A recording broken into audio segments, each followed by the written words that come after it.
I know that like it sounds probably stupid, but like I just wanted to be a normal person. I didn't want to have expectations for me to win and for me to not go out and not go and party with my friends, not do all this because I'm so innocent, I'm so this, I'm so that. Like I didn't want to have all of that on me. I just wanted to like, you know, just be a normal kid. Blossom, just be a normal person. Yeah. So on this episode of the Grab Matters podcast, we sit down with a very special guest, Australian professional wakeboarder Zahra Kell.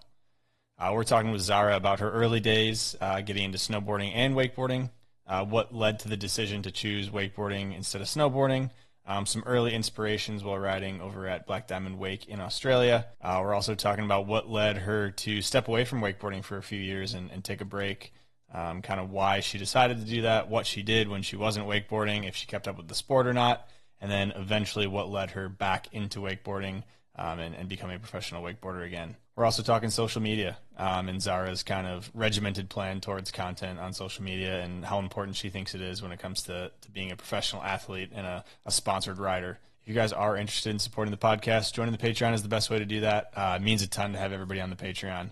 It really helps keep this podcast going and helps keep the conversations open and honest. So I really appreciate everybody on the Patreon. Without further ado, let's get to this episode of the Grab Matters podcast with Zahra Kell. I approve waterboarding. They're talking about wakeboarding. The thing about wakeboarding, every trick is an invert. Backside. Air railies. A new dimension. We're back. Another episode of the Grab Matters podcast. Today, we welcome on a very special guest, Zahra Kell. How's it going? I'm great. How are you? It's so good to be here. I'm doing great. I'm excited for this chat. I got a couple quick questions, and these first two are not the usual ones. Well, one of them is. Wake pants, yes or no? So wake pants as in like... Honestly, probably not. Not for me. I'm a bit of a, you know, I wear my little tight shorts. I'm always like wearing the same thing, to be honest. But yeah, I don't not like them on other people. I think they're cool, but I just don't feel like on me they're very suiting. I feel like I look like a boy when I wear like baggy clothes, so I don't want to do that. Yeah, that's fair enough. Not your yeah, but they steez. look good on other people. They definitely do that. Pretty cool. Yeah, okay. To follow that up, ski mask, yes or no? Yes. While you're riding. I love that. I've done it, so I've definitely done that I before. know. So yeah, I think that's cool. Ski mask in a contest. I think we need to bring that out. That would be nuts. I feel like I'm so competitive that I couldn't try and like get anything in my way. I'd probably say no to it in a contest, but I would ride with it day to day. Like I think it's cool. I think it's cool. I think Massi rides with it sometimes. I think it's a good vibe. Yeah, it's definitely good for videos too. I think it's awesome. Oh, for sure. Favorite grab? Favorite grab, I would say probably stalefish, to be honest. Okay. Stalefish. Bit of a hot take. No, I think I don't think I've heard that one yet, but yeah, right. I love. It's a classic one. Yeah. And fourth question, how do I go viral? Because I really need to figure that out. I'll help you out with that one. Okay. Because we really need to hop on that. Yeah, and I think, yeah. we'll definitely dive into this more in a little bit, like content-wise. But yeah, for sure.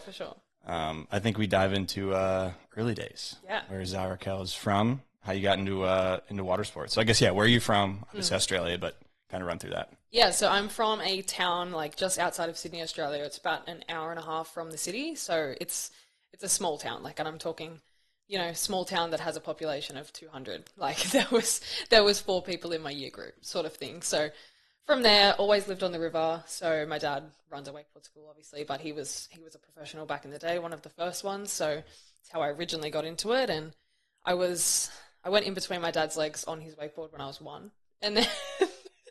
Yeah, so I was pretty young, and then I rode by myself for the first time when I was 3. So, yeah, I was a tiny little munchkin. Little grommet, yeah, getting out there. I was tiny. Love it. Yeah. Okay. So you did talk about your dad though, and your dad Scotty. I guess is this the beginning days of when he was running his camp, or like what's that vibe of him and you getting into water sports like together? What's that like? Probably a good question, actually. No, I do sort of. So my mum and my dad actually both met through ski racing. So they were professional ski racers. So he used to win like the Southern 80 and all that sort of stuff with ski racing. So they were originally in that, and he always loved surfing as well. So when wakeboarding came out, he was, you know, obviously straight on that. And then pretty much from when I was born, we've always lived in Wiseman's Ferry. We had a different place to begin with, which was sort of like across from the river. And then he would run the camp out of like a caravan park, which was just across the other side. So I was there when I was like 1, but then other than that, we've been at our house/business the whole time. So 19 years or something. Okay. And is this on the water, I guess? Like, what's the... Yeah, so okay. like our place is on the water. So we have like their house and then a couple of like cabins like for people to stay in if they want to come and stay and, you know, that sort of thing. But yeah, it's like a couple of meters from the water. We've got our own dock, you know, that sort of thing. So always been like literally on the river my whole life. A couple meters, that is, Yeah. you know, 10, 12, 15 feet for those American Yeah, measurements. not there. even, honestly. Right on the water. Gotcha. Yeah, literally right there. So I guess walk through, because I know you were into snowboarding at a young age as well, but Yeah. like walk through when you got into snowboarding as well. I'm assuming that was young too. Yeah. So I started snowboarding when I was 5, I think. Roughly around then sort of age. And yeah, so I was doing snowboarding. I love snowboarding. Like snowboarding is such a cool sport, and I was doing that and wakeboarding for a while, which is a little bit sort of hard to juggle, I guess, because of the seasons, because, you know, it's winter and summer. So when I was supposed to be, you know, wakeboarding, I'm either going overseas for snowboarding or, you know, vice versa. So it's pretty hard to sort of juggle that. But I love snowboarding. I did it for a really long time as well, and I competed in it and, you know, a bunch of stuff like that. But yeah, it was pretty hard to sort of juggle like the both. But I think like at the time it was really good. Like it worked well for a while, and my goal was to be the best at both. Okay. Yeah. Early goals. Yeah, Be like the best. literally be the best at both. That was my goal. But obviously, as life goes on, it gets harder to juggle two sports that are so opposite. Like they're so, you can't just, you know, go wakeboarding and then drive 10 minutes and go snowboarding. Like it's impossible. You know? Definitely. So yeah, like we used to come to America and actually fly to Colorado and snowboard for 2 weeks and then fly to Orlando. Yeah. So we were doing it. All over the place. Yeah. You're flying all over the place at a young age, Yeah. snowboarding, wakeboarding, doing the damn thing. When do you pick up some sponsors? Because I feel like the grommet scene, like if you're pretty good as a young kid, you get attention relatively quickly from sponsors who want to like put you on their team for hopes of the future you'll be something big, right? So Yeah, definitely. Well, so my first sponsor was actually Liquid Force Australia when I was 7, as well as Burton Snowboards when I was 7. So it was at the same time. So I had one wakeboarding sponsor and one snowboarding sponsor come to me when I was 7 years old. So that was my first whole thing, which was pretty exciting for me when I was really young. Yeah. And yeah, it was really cool. So you're doing contests, I'm assuming, for both snowboarding and wakeboarding. Yeah. I guess walk through the progression because, like you said, you're juggling both. And at a certain point, there has to be, I guess, a breaking point, per se, of you got to pick one. Yeah. But how long does it go for both of these at a time, you know? I think so. I was snowboarding until I was 13. So I think that would be probably 8 years I was doing both.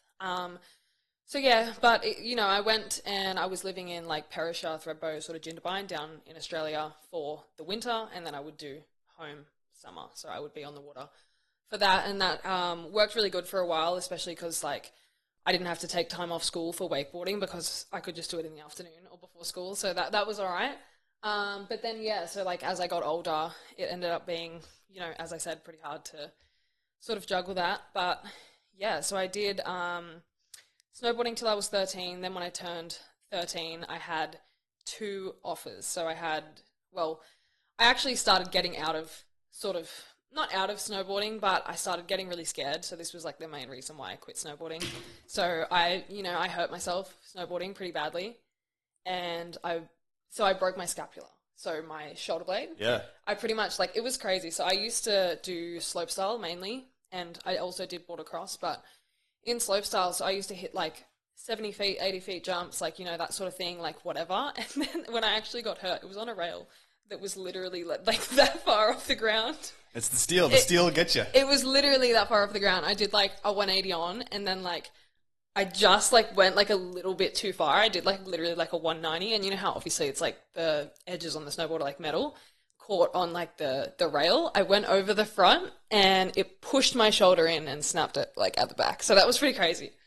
So yeah, that's originally how the whole me getting really scared sort of happened. And then, I've done a lot of snowboarding with friends and stuff like that. I've watched multiple of my friends break their backs on the daily. It wasn't a weird thing to happen. We'd go to awards and stuff like that, and you see snowboarders walking around in the halo thing, the full neck brace where they're walking around like this. Yeah, it's out of a movie, yeah. Yeah, so, obviously I started getting quite scared about that. I didn't really have that fear though with border cross, so with the racing. It was more sort of the jumps, if if you go too fast, you land on the flat. If you go too slow, you land on the flat. Like, you know, if you mess up the takeoff, you're done. So so after I broke my shoulder, I actually didn't know that I broke my shoulder for like a couple of weeks. I went to a couple of like x-rays and all that, but they were, you know, they're small medical centers in the town of Jindabyne, so they didn't really have the resources. So they were like, no, like, you're fine, you know, like, whatever. And I was like, guys, like, I don't really think I am. So anyway, I went back and I just kept snowboarding, even though it was really sore. Like, it was, you know, I knew that there was something wrong with it, obviously. But yeah, so I went and I kept snowboarding, and I actually was in the training for like one of the comps that we were doing. So they just do like an hour sort of like practice in the morning before the competition. And I went off the jump at the bottom, which was like the biggest jump that they had. And I actually caught a front edge off the takeoff. And I was already going way too fast, so I was already going to miss the whole landing because it was one of those days where you couldn't see anything. The visibility was terrible. It was like, it was not a good day to be out there. They like barely still kept the competition on. They were going to call it off, but they didn't, which was, I don't think, the best decision ever. But anyway, so I was coming in way too fast, and I took a front edge off the top of it, went past the entire landing, landed straight back on my broken shoulder and pushed it back in. Literally like caught a front edge, and like in the air I was like on my head in the air the whole time. Jeez. So after that as well, I was like, this is crazy. Obviously, went back, went to home, went to some people that actually had the resources to properly look at my shoulder, and yeah, it was broken. So well, at least you got it finally figured out. Finally right? figured it out. But then they eventually said, like, because, you know, you had 2 or 3 weeks, which is like the best time for it to like heal. Like, you need to be doing the proper stuff. Because I didn't know in that time, they never gave me like a sling or anything like that, so it's actually never properly healed. Yeah. Ever. But yeah. Brutal. Yeah, I mean, so, that sucks because I feel like when you listen to a doctor, especially as a kid, it's like, the doctor knows what they're talking about. Like, yeah, your shoulder's fine, it's sore, it'll be all right. But they didn't. It took a 1-2 punch to really figure out what was going on with your shoulder there, huh? Yeah. So, what was your best trick on a snowboard? My best trick on a snowboard, I actually did back 7 was my best trick on a snowboard. So I was really into the slopestyle. That was my main thing. So I was always doing stuff like that. I did like front rodeo, back rodeo, like that sort of thing. I think my results in snowboarding, like my best sort of results was probably, it's called the Australian Junior Series, but it's pretty much nationals, like Australian nationals sort of thing. And I won that like 4 years in a row for slopestyle, border cross, and halfpipe actually.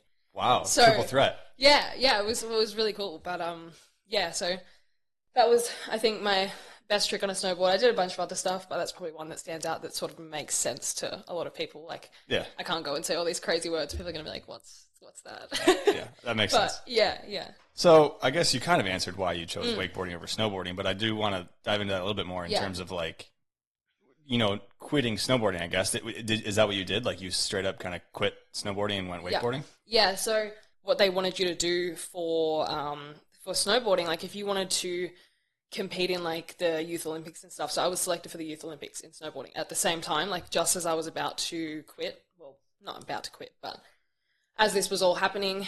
And for the Youth Olympics, for you to actually qualify, you have to go and do all these comps and get like the fist points, so like the rankings.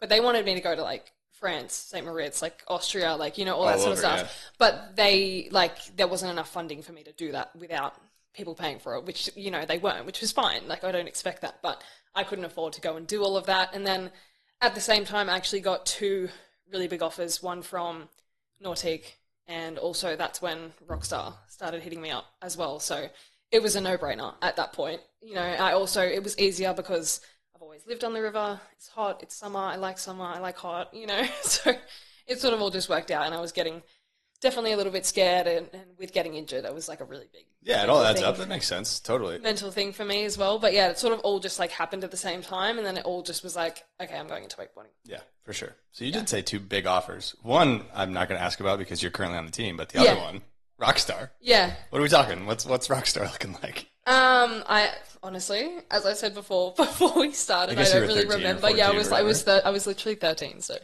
I don't really remember, but it was good for that age. Yeah. Like, it was really, really good. Some real money. For that age, which was really cool because, so Red Bull had actually hit me up before then, but Red Bull Australia. So there was sort of two different, you know, ways of going about it, because on Red Bull you had to be 16 to be signed with Red Bull, and they sort of hit me up, and I didn't know that. they were like, "How old are you?" And I was like, "I'm 13," or maybe I was 14. I don't know. I think 13 or 14.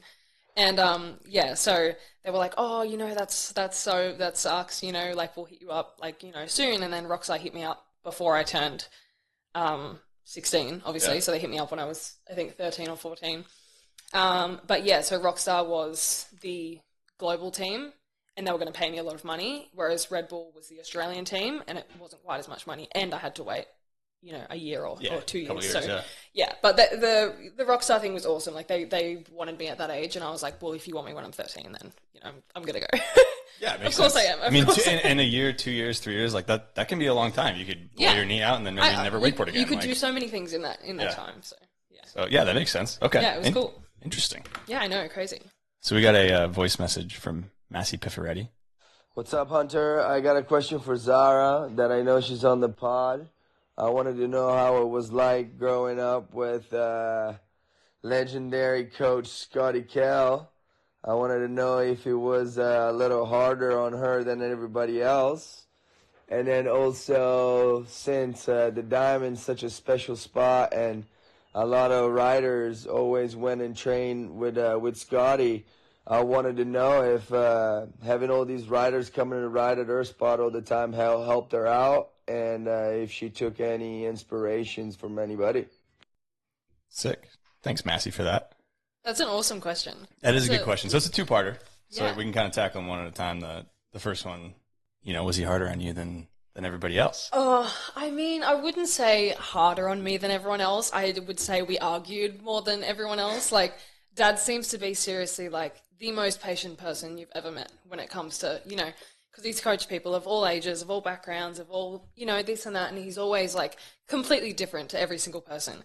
But with me, he has, like no patience whatsoever, obviously because I'm his daughter.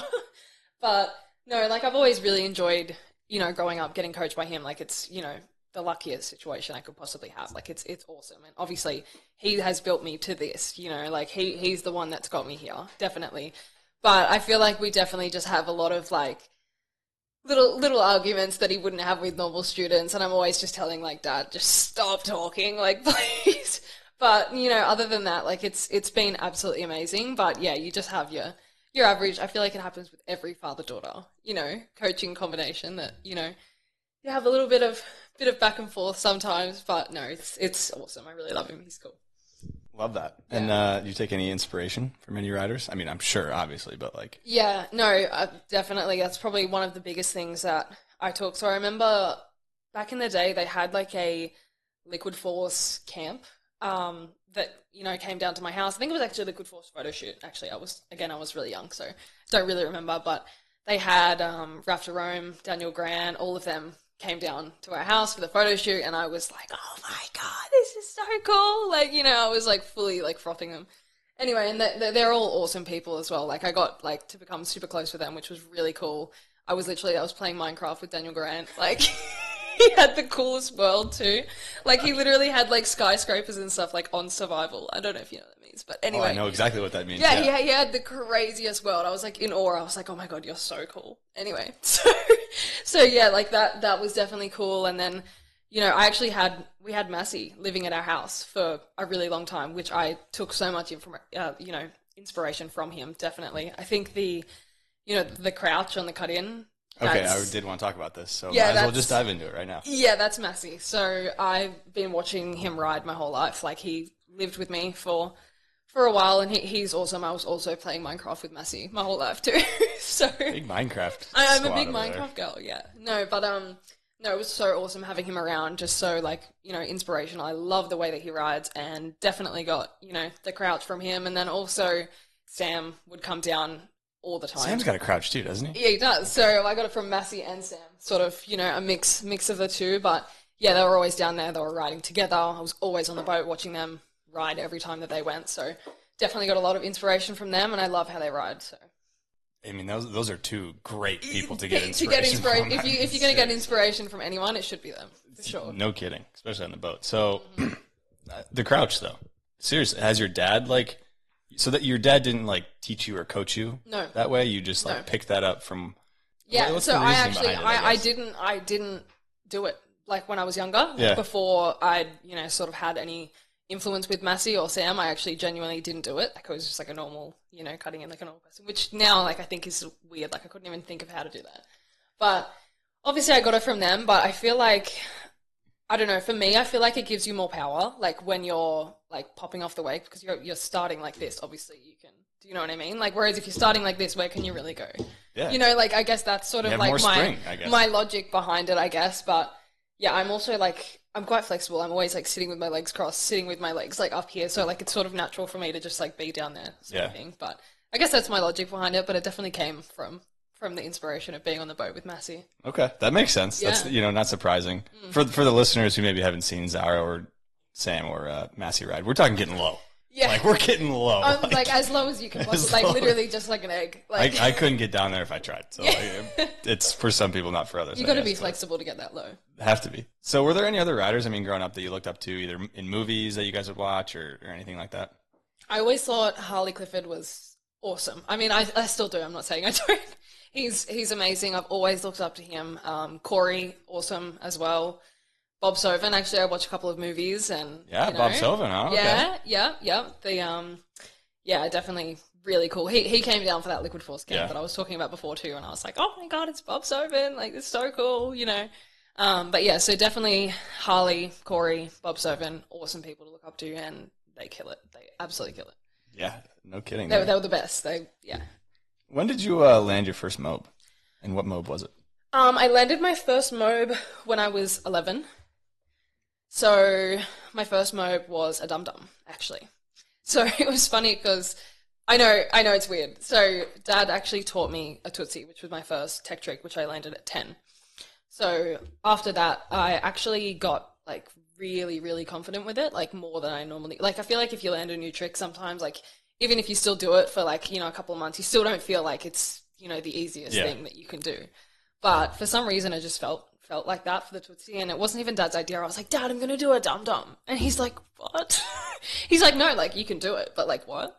And then I think it took me one set, and then I did it, and I was like, oh my god, like. But for some reason, it felt easy for me, like from the beginning, because I feel like my first invert was a front roll, and I've always been like a front roll girl, I guess. So front roll, and then I got super, super, super confident with the Tootsie. So the dum-dums like came like that, and it was like, oh, that was literally the one that I've been doing for the longest time, and for me is like the easiest trick that I can do. Yeah. Like seriously, like I'm not saying that I can do like a dum-dum 7, but you know what I mean? Like that trick for me is like I've been doing it forever, and I don't know. It's funny that it's my first one. Like, well, it's such I an don't interesting think one because I'm not a coach, but I would never. It would either be pro no, mobe or back mobe. I wouldn't either. Those would be the first two. But yeah, I wouldn't teach anyone that as their first one either. That's kind of neat. Yeah, that's different. Yeah, but it was my idea. I was like, I'm gonna do a dum-dum. He's like, well, you can do it. I'm not saying you can't do it, but like, what? That's crazy. I was like, watch me. Yeah, still doing them to this day. So yeah, it worked. So before we move on from being a Grom and a younger rider, I'm curious. At the time when you were a kid, if you felt any pressure to live up to like expectations of either your parents, other riders, sponsors, or anything like that, because like I mentioned earlier, when a Grom gets some attention, as a young kid, I feel like it can kind of snowball quickly as like, oh, this kid's the next big thing. They're it. Yeah. Did you ever feel that pressure growing up? Oh god, yeah. Like more than anyone. Seriously. Like really? I was so, I don't know, it sort of goes into, I guess, like one of the reasons why I originally walked away from wakeboarding, but the pressure on me was crazy. Like, especially like I've always lived at the wakeboard school with my dad. My dad's Scotty Kell, so that's one part of it. I'm also super young, so that's one part of it, that I'm going to be, all this and all that. Like when I'm older, I also had all of the professional wakeboarders pretty much ever like live at my house. When I was younger, I was living with Scotty Broom, Brenton Priestley, like Hayley Smith. Like I've lived with all of them. So like that was another thing of like, oh, like you hang out with all of them. Like, of course, like you're going to be, a goat. And I'm like, okay, calm down. Like I'm like 12. But yeah, so when I was younger, I definitely had that whole, sort of thing on me. And I also felt like a little bit that I couldn't be myself because I was so like, I was always known as like the super innocent like girl that's just like, oh my god, like she's just like a wakeboarder, like that's all she does. She just gets on the water and like that's it. She's so, innocent and cute, and like I felt like as I got older, I couldn't go out, I couldn't go and party with my friends, I couldn't do anything because I was known as like this person, and I sort of like started to question whether people liked me as a person or whether it was just like my vibe of like, what I was doing, I guess. So yeah, I felt that pressure majorly. That was definitely like one of the main reasons actually why I walked away originally. Okay, so before we get into that, because I do want to talk about that quite a bit, we got another question, but this time it's from Scotty himself. Oh god. So he didn't want me to tell you that he sent one. I'm surprised he even knew how to send the text. Savage, wow. Hey Zahra, it's your dad. Do you think if I was your coach and not your dad that you'd listen a lot more and get a lot more out of your riding? I can so imagine him saying that too. Like, oh my god. That is so, you know what? I don't know. Like, I mean, you kind of touched on it a little bit, but like, I don't know.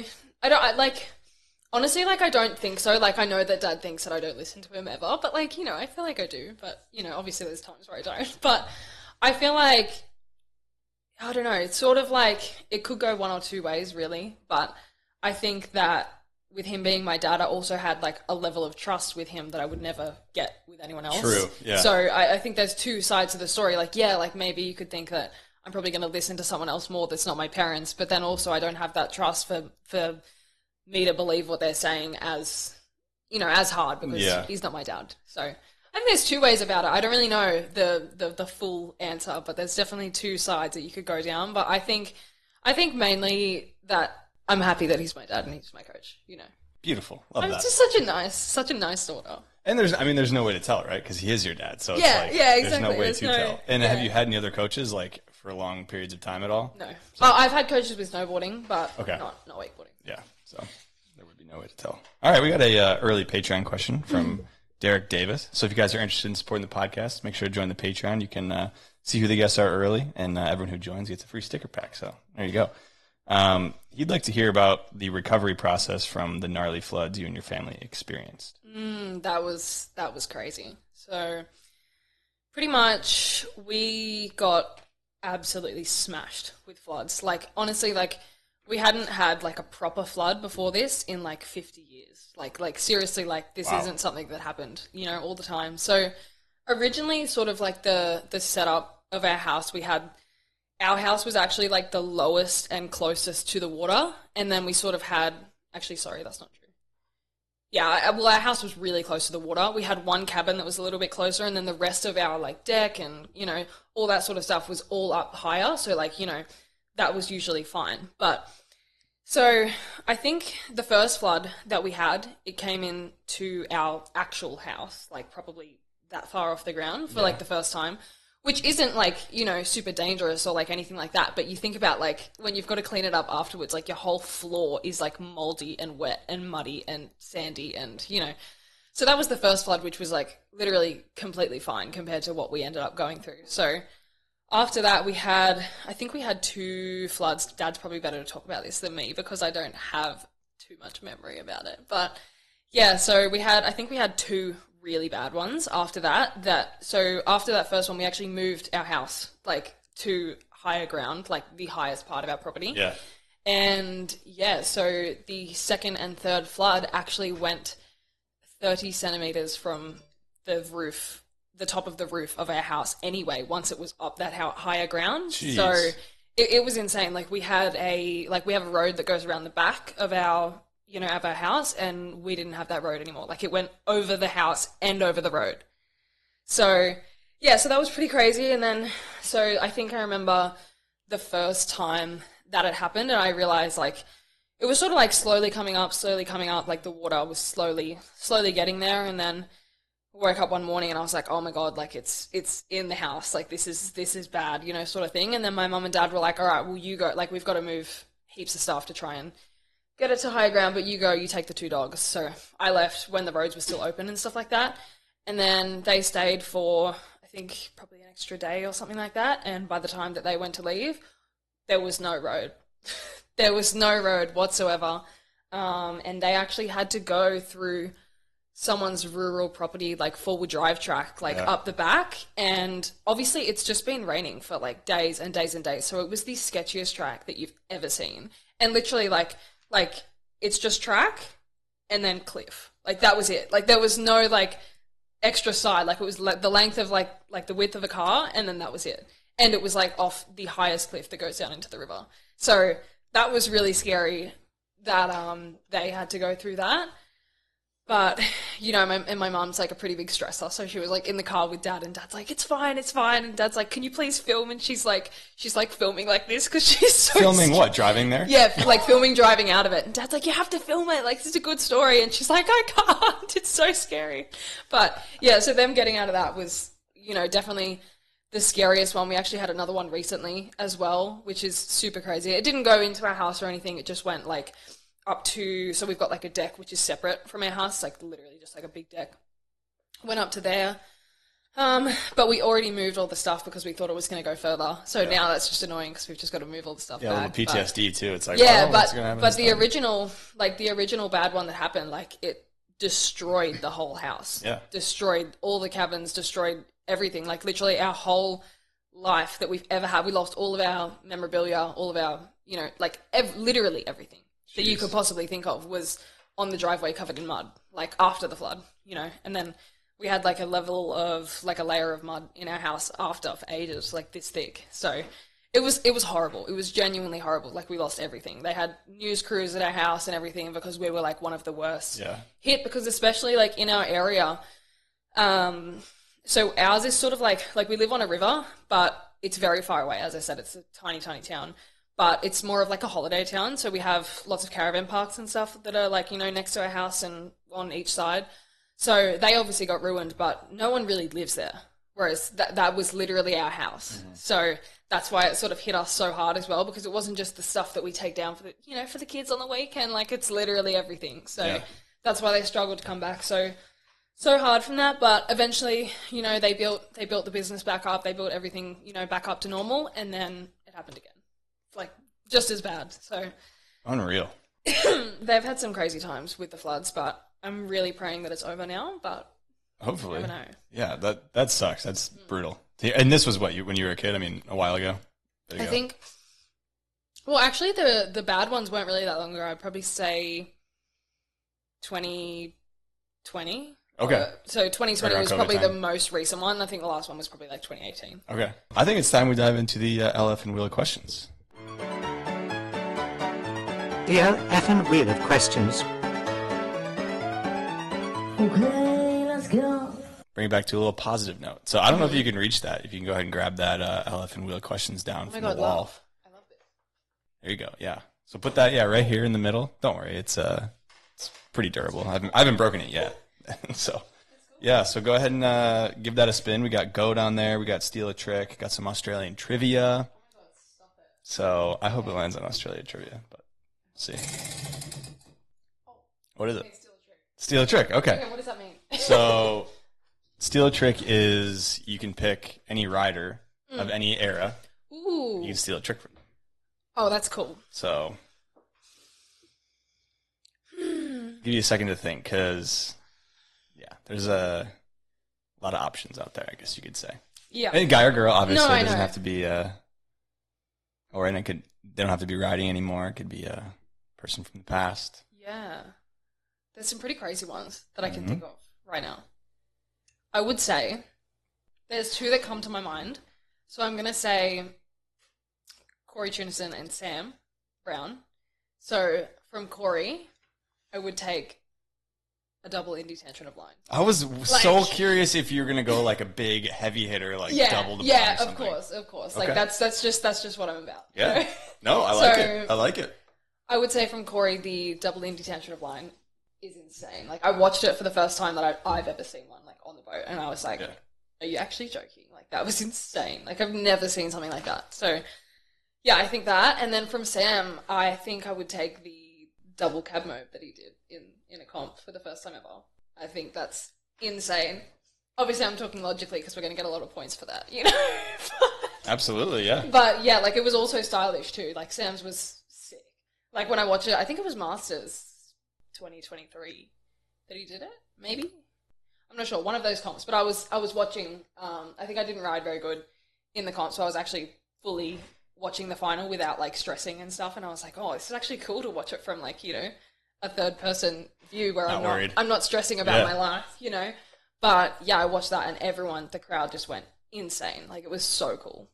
Oh, sorry, I'm gonna have a couple flies in here. No, it's okay. Flying around me. Wow. Okay. Those are good ones because I feel like big. They're big hitters. Some people go like, good method from Randall to the flash. Yeah. No, I like it. Yeah, I'm going hard hitting. Hit them hard with it. I mean, yeah. If you bust either of those out in a contest, I have to imagine you're taking home the dub. That's what I'm saying. Like I also think like all of those like methods and stuff from the people back in the day are awesome. Sure, but no. Let's talk about scores. I'm all about it. Yeah, sure. But I'm not going to let you off the hook easy because I do have Australian trivia on there, and we're going to do Australian trivia. So you can go ahead and put it back now, but yeah, we'll do the quick 3 Australian trivia. First 2 are true or false. So you got a 50-50 shot at getting these right. Okay, I'm just a girl, so go easy. Hey, these are not gender-specific true or false questions. Yeah. So true or false? There are more kangaroo and sheep in Australia than people. It's a really good question because I'm trying to think logically. Like there's a lot of kangaroos and there's a lot of sheep, but there's a bloody lot of people as well. So there is. I feel like this is a trick question because I feel like you want me to say true, but I feel like it's false. I don't want you to say anything. Okay, is it false? It is true. It's true. Oh, what? 0 for 1. If you know what? Fair enough because it's kangaroo and sheep. If it was I wasn't sure if it was just one or the other, but it said the question said kangaroo and sheep. So I didn't know there was a lot of sheep in Australia. Next. True or false? The term selfie was invented in Australia. I feel like it's giving America. I couldn't be sure, but I feel like it's giving like Miami. I don't know. 50-50 shot. I'm going to say true. It is true. Stop, really? Yeah, it was. So in 2002, this dude busted his lip open after a night of drinking and took a picture of himself and called it a selfie in Australia. No way. Yeah. So a little fun fact there for you. That's tea. Selfie, that's 2002. Crazy. Yeah. No way. That's so funny. Last one. This isn't a true or false, so this is a tougher one. Where is the World Championships of Cockroach Racing held? World Championships of Cockroach Racing. It's in Australia, obviously. Yeah, okay. But where? City. Okay, city. Yeah. What is it called? The cockroach what? The World Championships of Cockroach Racing. Cockroach Racing. Yeah. That's cool. I mean, it could be. I don't know. Could you give me is it like a real city or is it like it's a big city. Yeah, it's a real big city. Yeah, it's a real big city. Well, I guess I don't know what sort of place would do that. I feel like because it still has to be big enough where the World Championships of something would be. Exactly. And I'll give you a hint. As an American who doesn't know Australia, I know this city. I want to say Sydney because it's the biggest city, but I feel like I'm going to say Brisbane because it's a little bit different. Is it Brisbane? Yeah, it is. Oh! That's pretty impressive. Yeah. I was going to go Brisbane because it's a bit more alty. I felt a bit more cockroachy. Yeah. Yeah. Okay. Yeah, I felt, Wow, I smashed that. That was pretty impressive. That was pretty good. I mean, I feel like you could have had that first. I had a good thought process on the Brisbane one, on the Cockroach World Championships. Yeah, absolutely. Maybe I'll go attend when I wonder when that is. Maybe it'll line up with Worlds this year. That would be great. Yeah, we should make it a whole thing. Contest. Yeah. Speaking of contests, we were talking about cockroach contests, but let's talk about wakeboard contests. Yeah. In 2019, you won Australian Nationals. Mm-hmm. Is it true that the purse for that was $100? Yep. That's brutal. Yeah. Yeah, of course. Of course it is. How is it even allowed that it can be $100? It should just be zero at that point. It should be a medal. Yeah. That was according to the wakeboarding site, and I read it and I was like, that doesn't seem like it. Well, honestly, like if I'm being honest, I don't 100% remember, but I definitely don't remember it being anything significant. So that would make sense. And that wouldn't like surprise me if it was $100. That would make sense. Yeah. So contests. If you could put together a perfect contest pass, what would it be? A perfect contest pass. Yeah, for you. For you, yeah. If you could put together. Yeah, are we talking realistically, or or are we talking about like double cab mode? Let's say realistically. Realistically. Yeah. I don't know. I mean, what's your pass like look like right now? Like if conditions are perfect and you stomp everything you plan on stomping, what's that pass look like? I feel like I got to keep that under wraps. Fair enough. You know? Fair enough. That's a good point. I'm usually not like that, but like, yeah, that's what I'm thinking. I like it. That's what I'm feeling right now. That's fair. I like that. Well, yeah, be cryptic. You're like the Stuckey brothers. You never know what they're going to say or what they're going to do. Yeah. So besides prize money, what makes a contest worth going to? I think the atmosphere definitely is a huge thing for me. I think like one of my favorite comps always has been Moomba because it is so like it's in the middle of the city. Like wakeboard comps are not in the middle of the city normally. So to have like literal normal people coming and being interested in wakeboarding, like the Moomba crowd is insane. Like you're wakeboarding with the city line in the background, which is the coolest thing ever. But like it's actually the Moomba festival, so they've got like pretty much, I guess you'll call it like theme parks like around. They've got all like the rides and like all that sort of stuff, like all around the river, like right where we're competing. It's all the same festival, and they've got skateboard comps that they do. They've got like, you know, marches, parades. They do like the Birdman rally, the way they jump off the things and all that. Like it's all like it's super cool, and like the amount of crowd that we get there is completely different to, you know, anything that I've ever experienced ever. Like even I think the last one was probably one of the bigger ones that they had. Like the whole like there wasn't a space left on the grass, and then like as you come out of the dock underneath the bridge that they have at Moomba, there's the whole bridge is full with people watching over the bridge. Like it's so just sick. Like such a crazy experience. I think the atmosphere is, you know, so important. But yeah, like I think that's definitely a really important thing, is definitely like the atmosphere. But yeah, just obviously, you know, the people. But I think location is definitely like a really cool thing to make, you know, exciting, which I think Portugal was like awesome with Portugal Worlds. Like I do love when they put worlds in, you know, cool like sporadic places somewhere in the world that I wouldn't normally go. Like I think I've been to Mexico like 3 times, and I loved it. Like I love Mexico. Really? That was at the Mayan water complex, right? With the cave yeah. Okay. Yeah. And you so liked it there? Okay. Yeah, I love it. I love Mexico. So we had one Worlds there. I think I did a Wake Open there. Like there's been a couple of things there, but I literally love it. So I love when they do it in like really cool, like far away places. I just think it's so cool that I get to experience that while I'm wakeboarding as well. Yeah, destination type. Yeah. Okay. And the water was so pretty. It was like literally like bright blue. Yeah. So cool for like videos. That's true. Yeah, it's a pretty wild place to ride. Yeah, it's awesome. So and conditions. I just thought I'd add that in there. It's a very serious. That's third though, right? Is that third? If we're ranking the 3, is that third? I would say conditions is first. I just forgot about it. Really? Yeah. 100%. Okay. See, I had this little thought process on me if I was to build a comp, like what would I make it like? And I would want to build a comp that's called like the Condition Pro or something like that, and it's actually done indoors. So like, you know, like how like, so how do I explain this? Like obviously it would cost like billions of like this is unrealistic. Let's throw money out the window. Yeah, like this is unrealistic, but it would cost, you know, gazillions of dollars. But having like a full like man-made lake, like they did in Mexico, that was all man-made, that lake. So a man-made lake with like a dome. Yeah, stadium with a dome, like a dome stadium around it, and then like people go and they know, like the competition is known for being the best conditions that you'll ever see in the season. I think that would be like such a cool contest. Yeah. But yeah, so I think I would say conditions, atmosphere, and then location. Okay. Cool. Interesting. I know. That's interesting. I feel like a lot of people put atmosphere first, but no.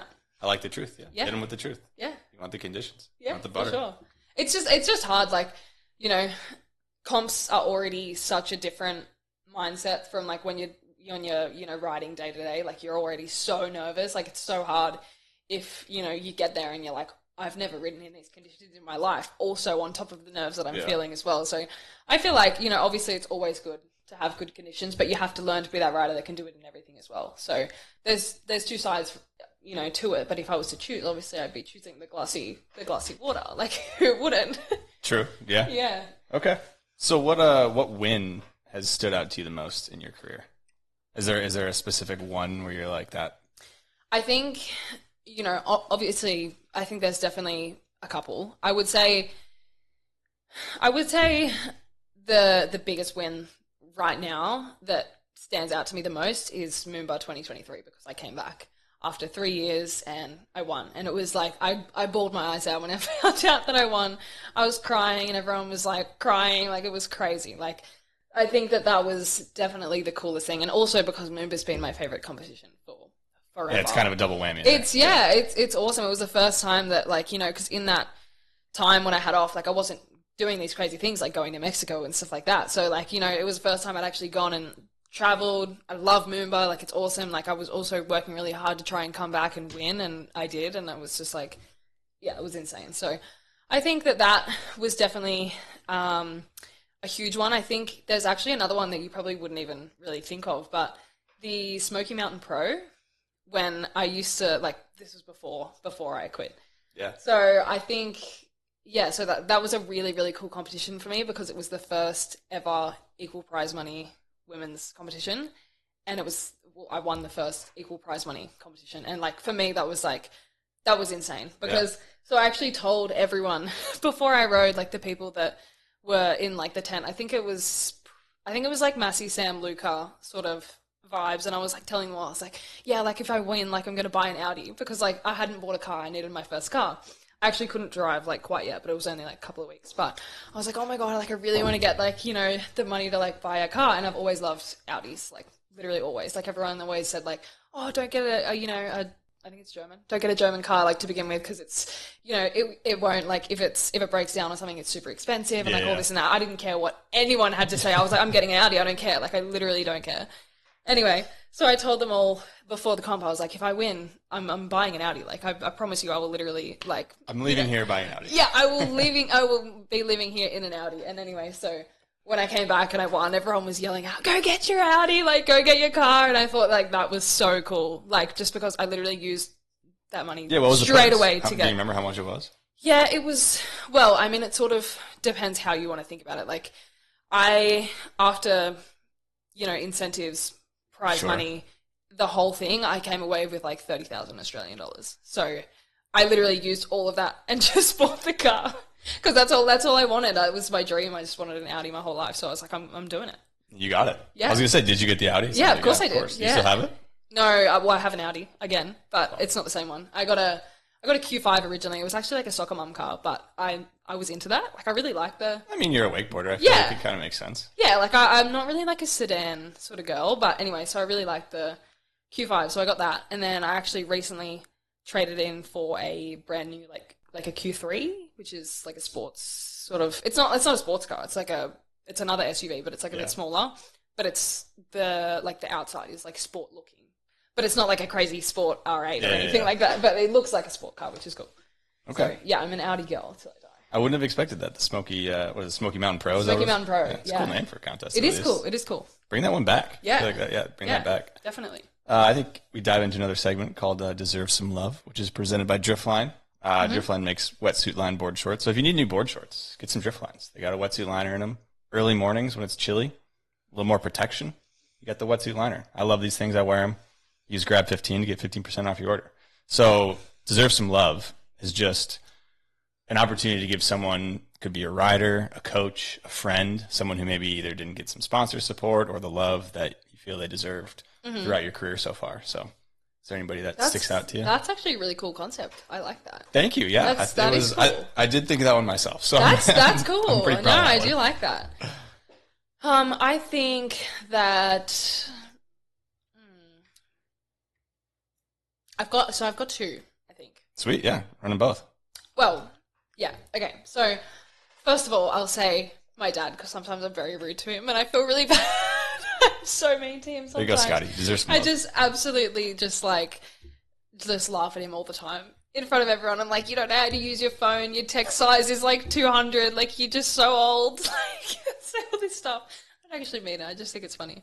But anyway, sorry, Dad. And I know everyone else loves him, so it's fine. So, yeah, I think, yeah, definitely Dad. And then this one's actually an interesting one. So I think this isn't like, well, I guess technically it's not a rider, but it's to do with the whole situation. So when I was actually in school, like when I was younger, I came over here and I was doing like homeschool, like not homeschool, but distance education. So Distance education. I've heard that before. Yeah, so it just means that it's not like homeschool as in like you don't make up your own curriculum. Like it's actually from a school, but you just do it all at home. Okay. So it's the same concept as in like you don't have to go to school, but it's actually like a proper curriculum already done by the education department. Anyway. Okay. So yeah, so I was doing that when I was over here and I was really struggling to like do school by myself because like I actually like liked school. I didn't think it was bad or anything like that, but it's a whole different thing like doing the work and stuff when you're like around friends and stuff like that, or like if you're just literally sitting on a desk at home by yourself. Like I found it so unmotivating to do anything.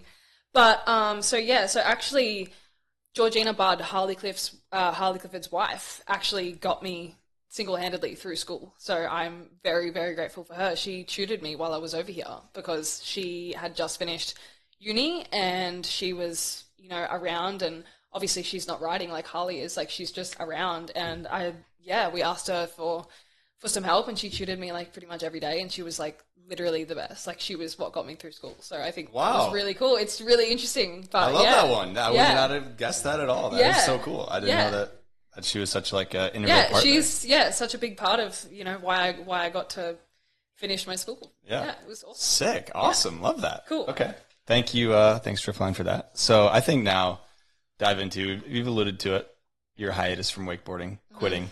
Yeah. You remember what age this was that you kind of decided to hang it up for a little bit?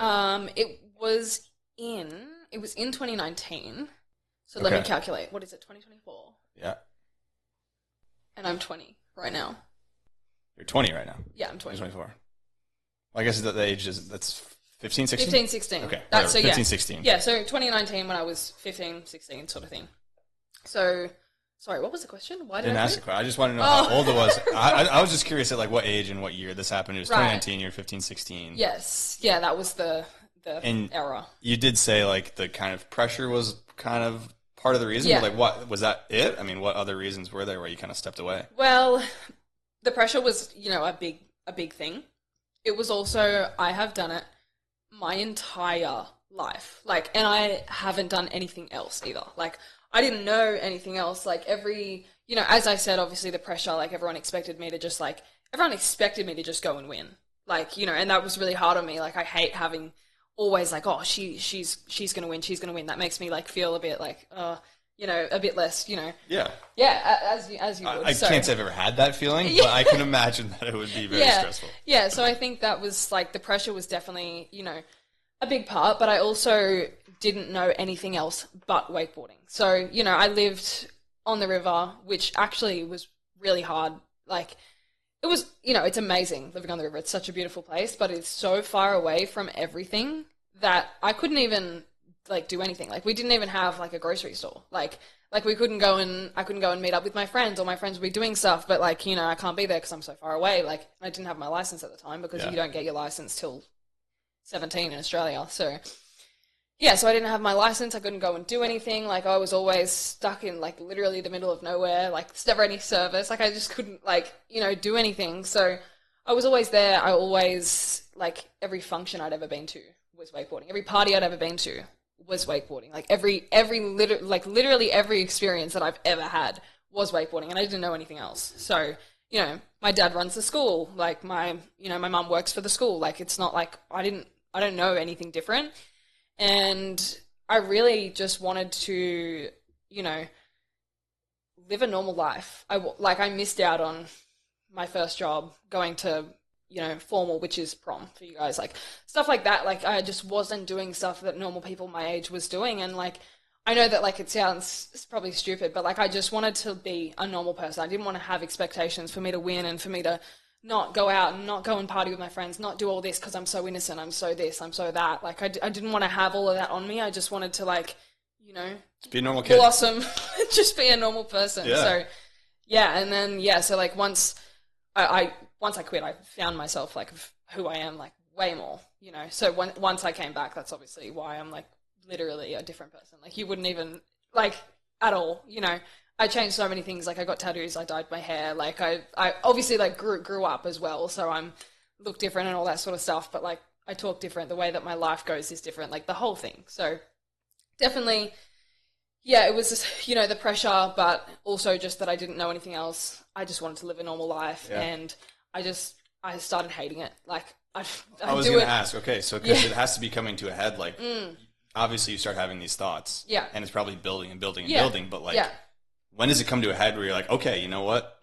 Throw the wakeboard in the trash. Like, I'm going to be a normal kid for a while. Yeah, so it was actually in COVID. So in Australia, we had really bad, like, our lockdowns and stuff were really bad, like horrible. Like, we had curfews, like we had to be home by 9 p.m, but we weren't allowed to leave the house unless it was for essential things, so to get groceries or, something like that. But, I'm sure, like, you guys probably had that too, but we had that for 3 months. We weren't allowed to work. No one was allowed to work. Like, no businesses were open whatsoever. If you went out and you weren't going to get groceries, you'd get done by the police. Like, it was, like, seriously bad in Australia. And I already lived in the middle of nowhere while this was happening. So, and then I physically actually couldn't leave. Like, I literally couldn't leave.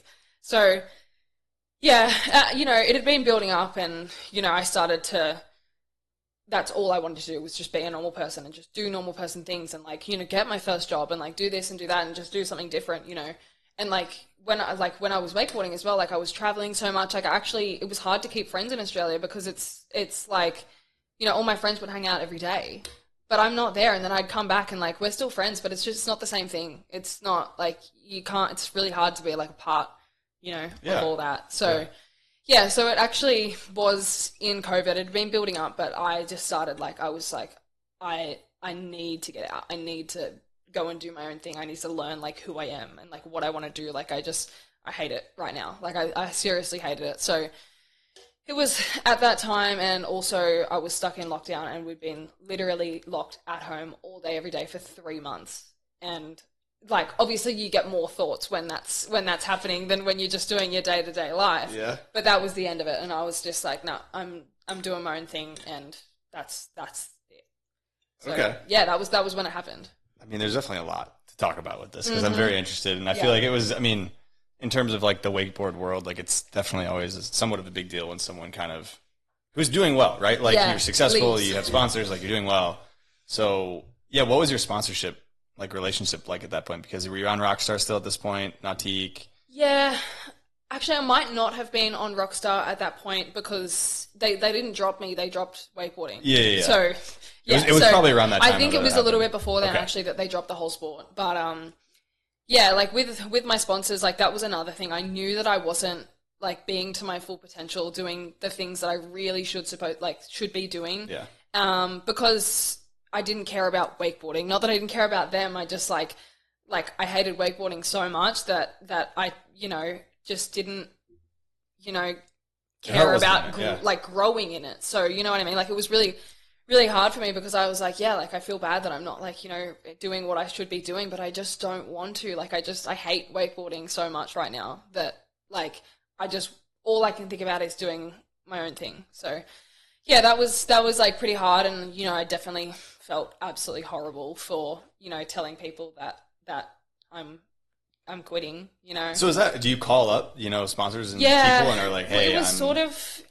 Yeah, I guess each to their own. I don't really know, like, how it normally works, but yeah, I sort of called and was like, I'm so sorry that, this is happening, but, like, I don't like it. I'm not doing it, and I'm sorry. Like, that was the conversation with everyone pretty much. So yeah, it was pretty hard, but it did take me a while to actually do that because, everyone wanted to make sure that I really did want to leave before I did that, which 100% fair enough. Like, I totally agree.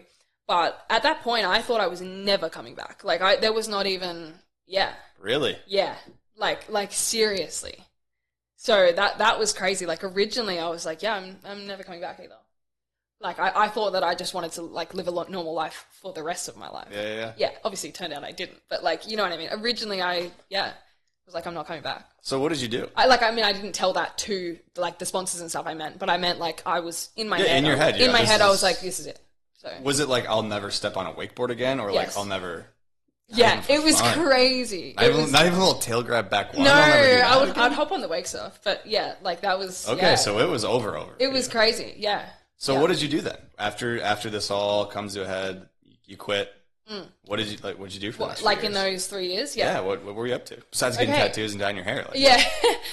Okay, so originally I went and I got my PT certificate, so just to become like I think it was like, it's called like a gym instructor, something like that. Anyway, so I did that, and then I went to go and work at the gym. So I worked at Anytime Fitness for 3 years, and I did, not for 3 years, probably 2 years, but on and off in between like different gyms, just because the people that I was with owned like a lot of them. Yeah. So I was moving around like location wise, but it was all the gym. So yeah, I was actually selling memberships at the gym. So that's what I was doing for ages, but that didn't give me the perspective of like what real like life is like. Like literally, like I worked like a couple of hours in the afternoons. I was working with my best friends. Like my other part of the job was to like do all their social media and stuff. Like it wasn't like a serious job. So I don't think I definitely grasped because I went to that first and I made so many good like girlfriends and stuff like when I was working there. I was like, oh my God, this life is awesome, whatever. But like I started to realize that's not how people work. Like you don't just work for a couple of hours and, at nighttime and become friends with all the members and all the people that are, going to the gym. Like that's not a normal job. So anyway, I did that for a while, and then I actually did traffic control after that. So like a lollipop lady for a little bit. I know. Whoa, lollipop lady. What was that? What is that? So, like when they do roadworks, like on the road, and the people have like the stop and the slow sign. Yeah. I literally did that.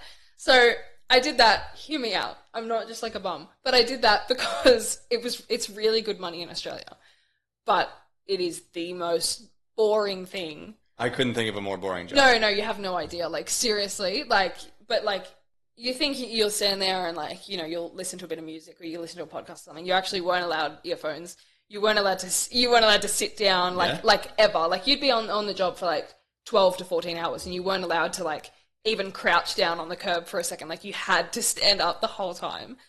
And I wasn't allowed to like, listen to anything, go on my phone, like nothing, which, fair enough, but like it's painful. Yeah. Standing out there in the cold, the rain, the hot, like it was just like, oh, crazy. So yeah, that was actually tea. That was funny that I did that. But anyway, it was really good money in Australia, but I couldn't deal with, obviously how boring it is. Like, but that's more of a glimpse into the real world a little bit. Than yeah. So that's where I started to be like, oh, is this like how life is? Like this sort of sucks. Okay. So from there, I actually went down so many crazy paths, like when I think about it. But after then, I was like, I want to do something like different. Like, what do I like do? Like, because I didn't know what I actually wanted to do with like my life. So I was sort of just like, I want to do something that's like a really cool job, but like I don't know, like whatever. I was just like questioning it, and then I decided that I wanted. You know how I told you that I've loved Audis my whole life. So I actually went and sold Audis as a car salesperson, a car saleswoman. Yeah.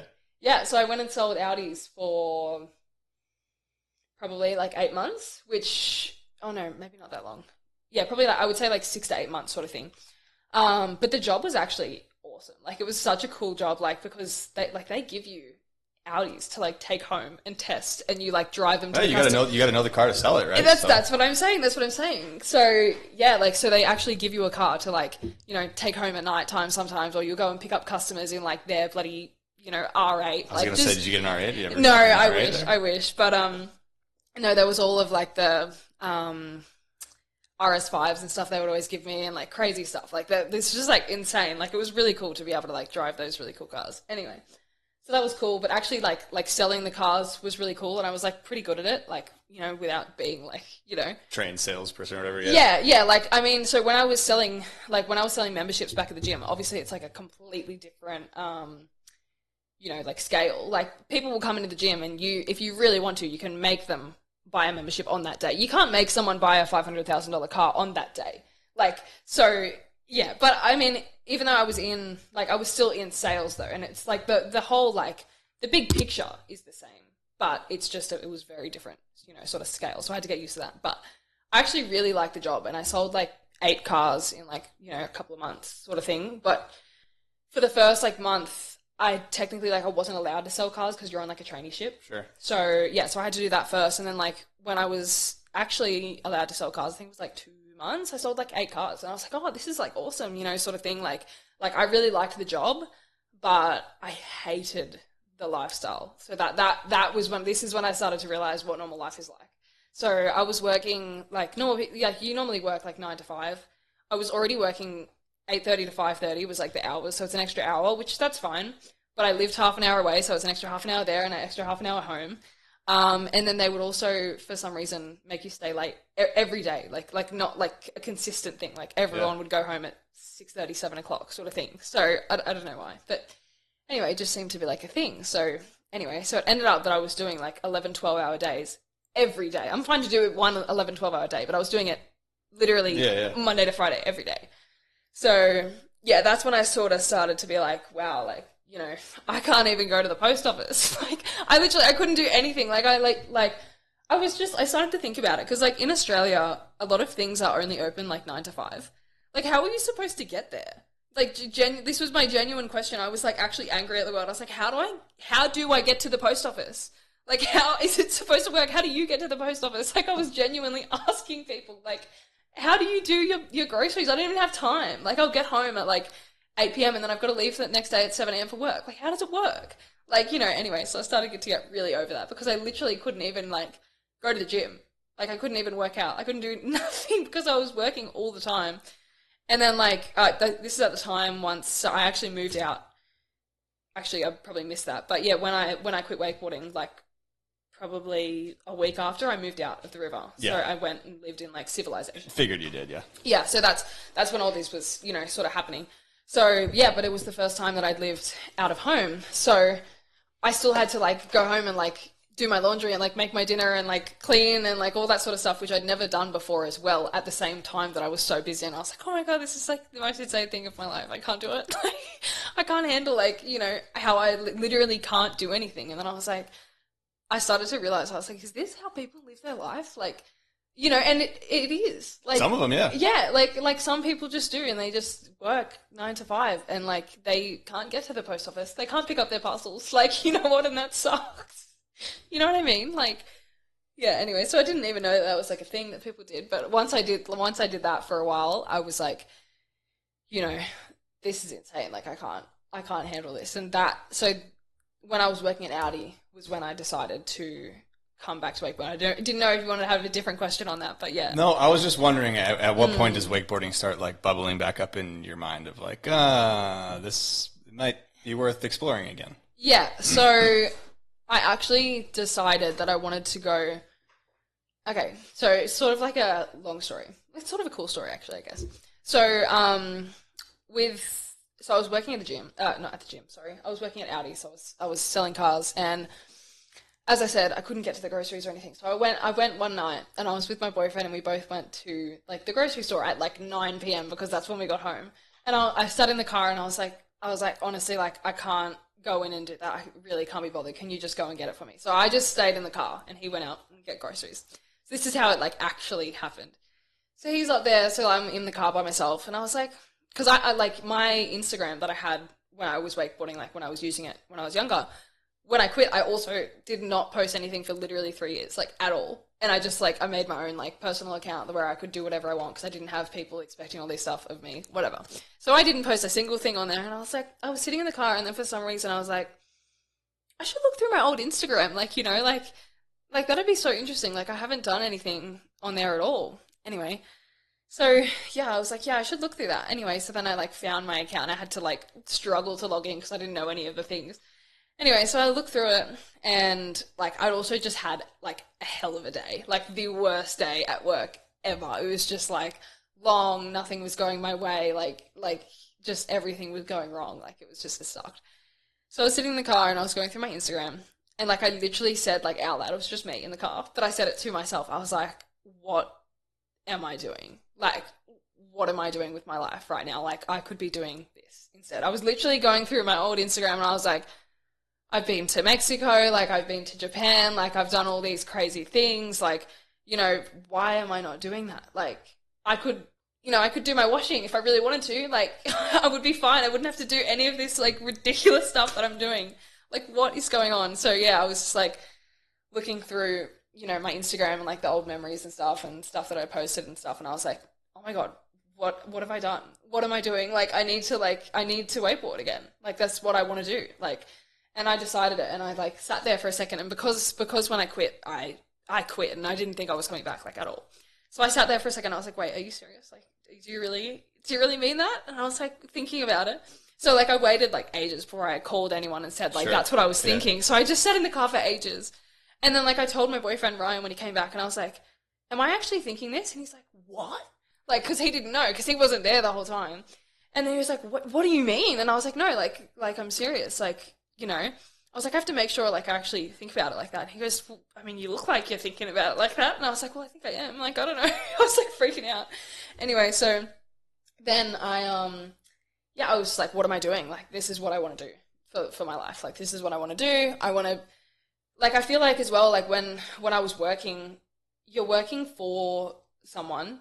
You don't feel like you're actually building anything. There's no, like, do you know what I mean? Like, oh, yeah. Yeah, like, I guess it's different if you own your own business, but other than that, you don't feel like you're building anything at all. You're like, building something for somebody else. Yeah, exactly. Yeah. There's nothing that, like, if you quit that job, what have you got to show for it? Do you know what I mean? Nothing, you know? So, yeah, I was thinking about that, and, yeah, I was just like, yeah, like, I'm going back, like, you know, obviously it's ridiculous. So I called my dad and my mum on the phone, and I was like, I called Dad, and I was like, hey, like, is Mum there? And he was like, no, and I was like, well, you better go get her.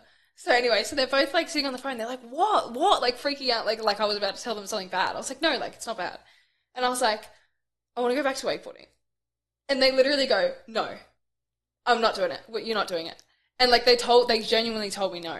And I was like, what? Like I thought you would have been excited. Like, what do you mean? Like, and you know, they were just like, oh, like I don't want you to like, you know, not want to do it again or anything. And like, we've literally just adjusted to like normal life, like without, you know, the whole thing. Like we've just accepted like that it's all good and like, you know, whatever. And I was like, no, like I want to do it. And they're like, are you actually joking? I was like, I know, but no, I'm not. So anyway, they were like, oh, I don't believe you. So you need to wait. Like she goes like, you need to wait like 3 days and you can think about it. And then you can call me back and still tell me if you still want to wakeboard. Yeah. And then I went back to work, and I had the worst 3 days of my life. Well, probably a good thing, though. Sounds like. Yeah, I literally had the worst 3 days of my life ever. It was crazy. And then, so at the time, I was literally at work, and I went out the front, and I was like doing all like you would clean the cars like that are on the lot or whatever. Yeah, the lot. Yeah. So anyway, I was like doing that. And then I was like, well, these 3 days have been the worst thing of my life, especially because I was thinking so much about like, oh my God, like what could my life be? And I was planning out like the whole thing while I'm sitting there at a desk getting yelled at. And I'm like, this sucks. So yeah, like I was already, as soon as I said on the phone that I was coming back to wakeboarding, I'd already quit everything else in my mind. Yeah. Like I already was like not there. Moved on, yeah. Like you couldn't even see me at work. Like I was just like not even there because I had something else so serious on my mind. You know what I mean? So yeah, that happened. And then I called her while I was like cleaning the cars on the lot. And I was like, no, like I actually want to go back to wakeboarding. I promise. It'd been like a couple of days. She was like, really? Like really? And I was like, yeah. Really? So, yeah. And then, so my first ride that I did back, actually, my parents were going to Gold Coast, so just up the coast for, you know, a couple of days or something at that time. So, actually, no, what happened? Okay, right. So I told Mum, and, okay, so I think it was a Saturday. So I used to work like Monday to Saturday and then have one day off in the middle of the week. So what I used to do was, so I was working on Saturday. Saturday is the biggest sales day of the week. So everybody has work off and comes very, very busy day. You know, because, you know, you're not buying it as an Audi at 10 a.m. on a Tuesday because you should be at work, as I was saying.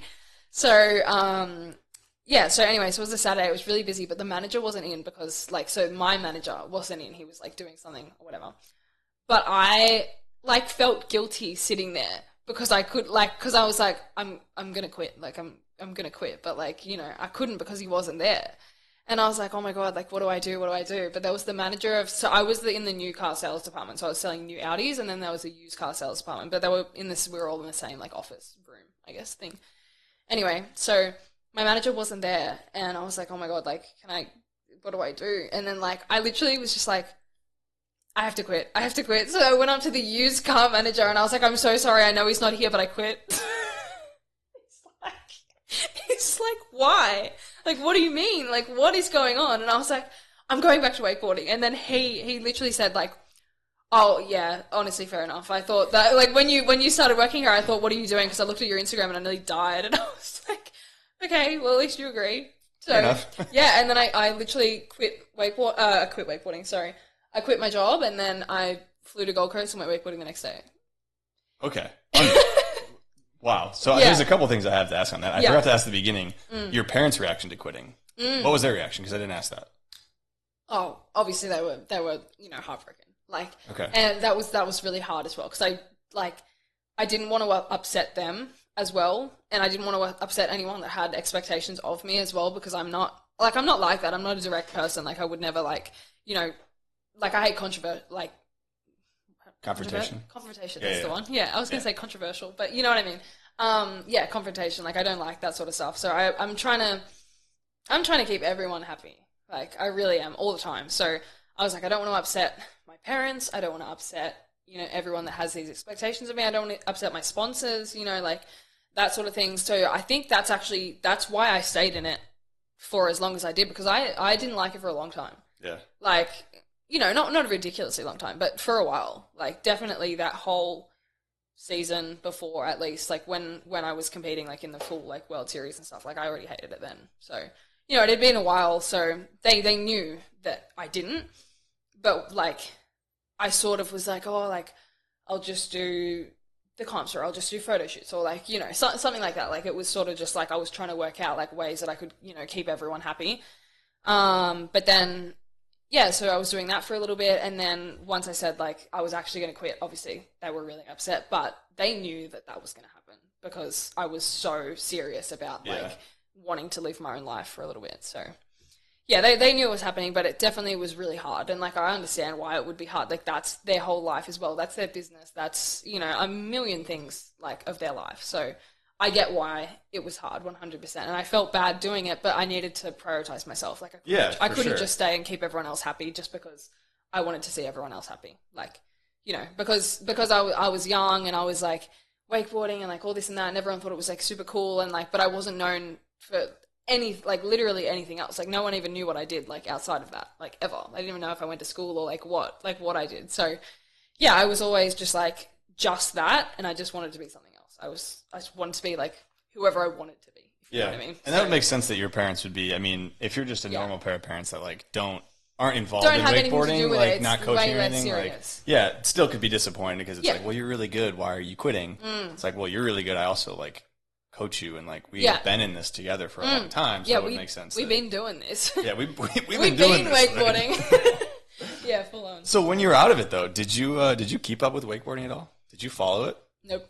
Not even a little. No, my parents did. My parents did heaps. So obviously, like, they still run the business and that sort of thing, but my parents were always like super interested in it, you know. But when I was doing my own thing, I was doing my own thing. I think, you know, I actually had a couple of people from wakeboarding that, you know, I like followed like on my private account because I sort of like just really loved them as a person. So I would keep up with like maybe like one post every like 3 months, but like that's it. Like I didn't know anything that was going on. I didn't know who was winning at the time. I didn't know who was losing at the time. I didn't know what comps were going on. I didn't know if anyone was making any money. Like, I had no idea about anything. So long answer long, no. Probably what you needed, I would imagine. Yeah, like if you're gonna jump out, jump out. Definitely. Like, yeah, there's no point of being half in, otherwise you may as well just be in. Like, it's not. Yeah. Makes sense. So how are those first sets back? What it was knocking the rust off, what's that like? It was so crazy. So my first set back, so my parents like were in Gold Coast for those like couple of days that I decided that I wanted to come back. And I was like, oh, I'm quitting my job. I don't have to work anymore. I'll just come to Gold Coast. Like, why not? Like, I don't have to work. Why don't I just come? Like, I just sort of like had this realization. I was like, oh my God, I'm not stuck here anymore. I was like, oh my God, I'll come. So anyway, I came to Gold Coast and my first ride was with Corey Tunison on his boat. in Brisbane. And like I'd never ridden on like the Brisbane River or anything. So like when I got to Gold Coast, I didn't have any gear, I didn't have any board, I didn't have anything. So I had to go to the Liquid Force Australia and the Jet Pilot headquarters and like talk to them and tell them like what was going on and like blah blah blah blah.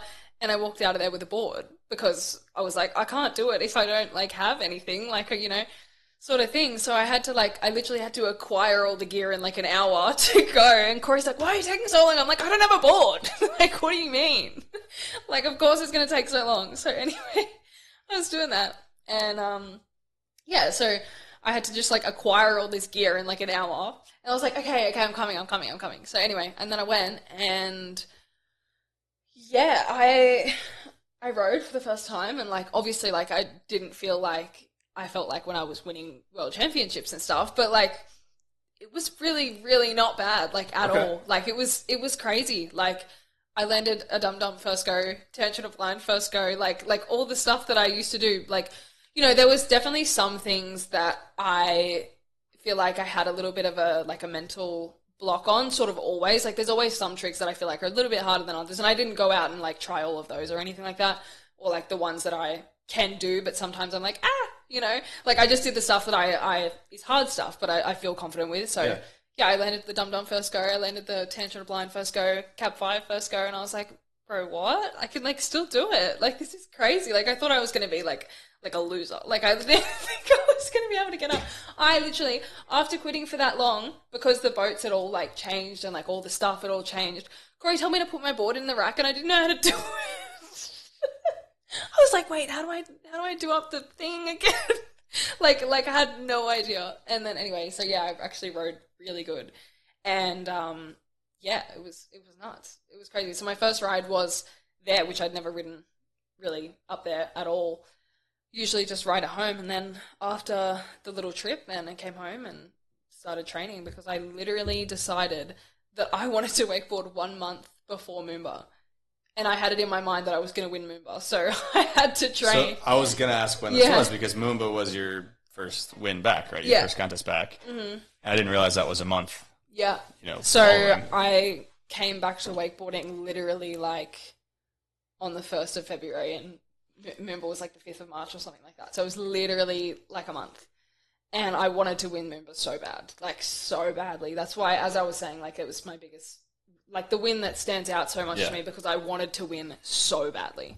Like I was like absolutely going crazy out there because I had to work a million times harder than everyone else because like I haven't even maintained anything catch up. At all. Like I'm not trying to learn new stuff. I'm trying to get back to where I even was before.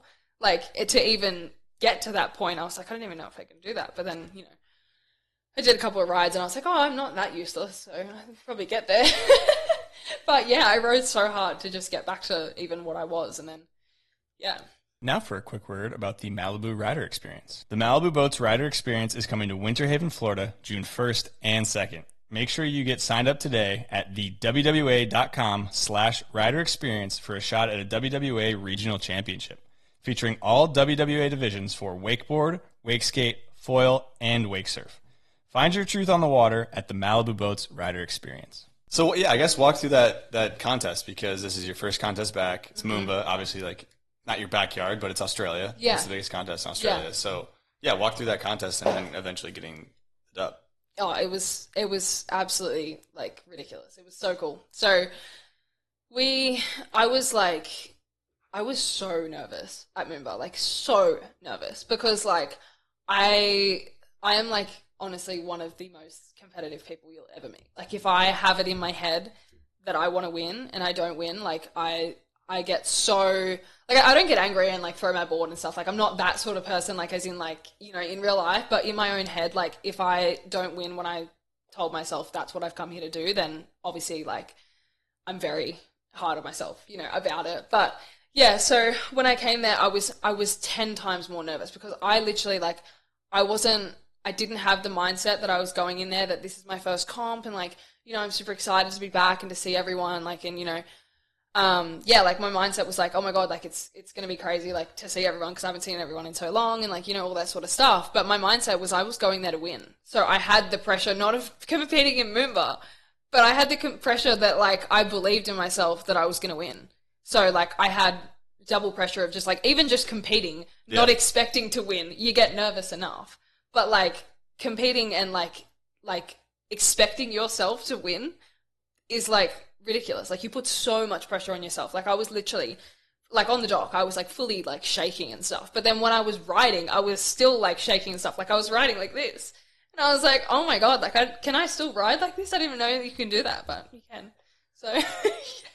Usually that goes away once you jump off the dock. I know, but it didn't. It didn't. See, I've had the craziest experiences with being nervous at Moomba. So, my first, I think it was my first pro Moomba, right? I was so nervous just because it was my first time in pro, literally ever. And, so, like, so before I rode, I was just like, I got a bit of food on the way down. I was walking down from the hotel, like, whatever, carrying my board bag, all that sort of stuff. Anyway, but I was like, because I don't live in the city at home, like, whenever I get to Melbourne, like, I want to go see all these, like, cool places. Anyway, they had this, like, frozen yogurt place. I was like, oh my God, like, this looks so cool. So I got this, like, big thing of, like, pink frozen yogurt, right? Before I rode and got nervous. So, yeah, anyway, so I was on the dock and I was, like, so nervous. Like, I was just, like, so scared about, like, what was going on just because it was my first time ever. Like, I've never competed against these girls. Like, I was competing against, like Rami Merritt and, like, Nicola Butler and stuff. And I thought those girls, like they are awesome. Like, you know what I mean? For me to be able to compete against them was insane. I was like, this is so cool. But I was also, you know, obviously, clearly very nervous. Anyway, so I'm on the dock. It's finally, like, you know, my turn, and they attach me to the boat. They put my rope up, and I vomit off the dock as they're driving away. Like, I'm connected. I'm, like, in my board, like, about to jump. And I vomited up all of the pink yogurt because I was so nervous. And I had to jump into it. Like, obviously I didn't, like, you know, get in the water. I was doing like, a dock start, but there was a bit of, like, splashing. Oh my God, it was nuts. It was insane. I didn't know that. That's hilarious. Yeah, it's crazy. It's kind of sick, to be honest, too. Yeah. Wow. Crazy. So, Moomba, there's a lot of... there's been a lot of tea at Moomba. There's always a lot of tea at Moomba. There's always, So, something going on. You mentioned going into Liquid Force Jet Pilot, getting the setup. What's the approach back to sponsorships like of, hey, I'm coming back, doing the contest, let's get me on the payroll. How's this looking? You know? Yeah. I mean, obviously, I totally don't expect anyone to just be like, okay, cool, yep, you're our, you know, I'm gonna, praise everything that you do. Like, I don't expect that. You quit your back, here's your money, I do not expect that at all, and I didn't, and I totally, like, understand why that wouldn't happen. Like, I'm so fine with that. I didn't think that was ever going to happen. But when I came back, obviously there's people that I absolutely love, like, you know, my sponsors that I have at the moment. But so what I've done, like, I just reached out back to them and I just said, like, I am so sorry. Like, I know that it seemed like, you know, I wasn't going to come back, but, like, I was trying to reiterate to them, like, I'm a completely different person now. Like, I don't even remember, like, who I was back then. Like, I was so bad. Like, I was rude almost. Like, you know, and I hate that because I didn't know who I was, really. But, like, throughout that time where I quit, obviously, like, I did all the work stuff and whatever, but, like, I made all these new friends. Like, I did completely different stuff. Like, I got my first car, like, and I actually started to realize, like, who I was and, like, that sort of thing. So when I came back, I wasn't only just ready to wakeboard. Like, I was such a different person because I was actually wanting to do the sport. Like, I was so nice to everyone. People turned around and were like, oh my God, did you know Zahra's nice? And I'm like, what? Guys, I promise I've been nice the whole time. I was just struggling. Like, you know, so yeah, when I came back, I was just trying to reiterate. I was like, I'm not the same person. Like, I promise. Like, you know, and obviously, like, they're not just going to be like, cool, no worries, sounds good. Like, you have to prove it. Yeah. You know, like, and that's totally fine. But yeah, I think my approach was just, like, genuinely be honest and be as nice as I possibly can and just say, I'm so sorry, but, like, I'm back. I don't expect you to do anything. I'm just telling you just because one day I hope to, you know, be on the team again. But like, I'm never going to push that on you. Like, I totally understand if you know, want to push me off the cliff, that's fine. Like, sort of fine. You know, so. Yeah, I mean, I guess I'm more curious of, like, how does that go from, we get you some gear, and then it snowballs to like a more serious Yeah. conversation. Yeah, how does that happen, I guess? Yeah, I mean, like it was hard, and I didn't expect it to be easy either. Like I was so, you know, I really just feel like I wasn't who I wanted to be like back in that time. So if I was ever mean to you, I'm sorry. I promise I'm not like that. I just wasn't doing what I wanted to do. So this is just my sincere apology to everyone. I actually love you all. I'm sorry. Okay. There you go. You heard it here first. Yeah. So I think that definitely the approach was just like be honest and just say like I'm a completely different person. Obviously, like no one's going to believe that straight away. You can't just say that and then like, oh, awesome, like that's great, perfect, signed. Like it doesn't just happen. Actions speak louder than words. So yeah, exactly. So I just did it by myself with no proper sponsors for a little while, and yeah, like eventually it started happening again. And I think me winning Moomba was an awesome thing, and I think it showed that my dedication towards it, sort of thing. But it's one win again. Like you have to sort of show that you want to stay and you want to do that, and yeah, that's what I did. So I mean, I did want to do it, so it's just like that was natural to me anyway. So just gonna take some time, which it always will. Totally makes sense. And I'm fine with that. So I got this might be a dumb question, a dumb guy question specifically, because when I don't cut my nails, which I try to ride, I always try to make sure I cut my nails before I ride. Listeners are probably like, where the hell are you going with this right now? But I cut myself on a handle pass. So like if I don't cut my nails and I do like it hurts, a trick with a handle pass, I'll cut my fingers open. Mm-hmm. Yeah. Okay. Just run me how through does it work? Yeah, how does it work? Okay. So like when I was gone, so it's actually funny. So when I actually was wakeboarding originally and like my whole younger life, I was like the biggest tomboy that there is like in the world. Like I used to wear like the shorts that would nearly touch my bindings, like literally like this far away from my bindings. Almost, yeah. Yeah, literally wake pants. Seriously, like crazy. But like they were just shorts. But I was also like a size 0 because I was like this big, when I was younger. So like I couldn't find anything that actually fit me properly, and that wasn't a thing back then that you would wear like short board shorts or anything like that. That wasn't a thing. Anyway, so yeah, my board shorts would like touch my bindings, and like I was always wearing like flat caps and like always like going like this. Like I was the biggest tomboy that you've ever met like in your life.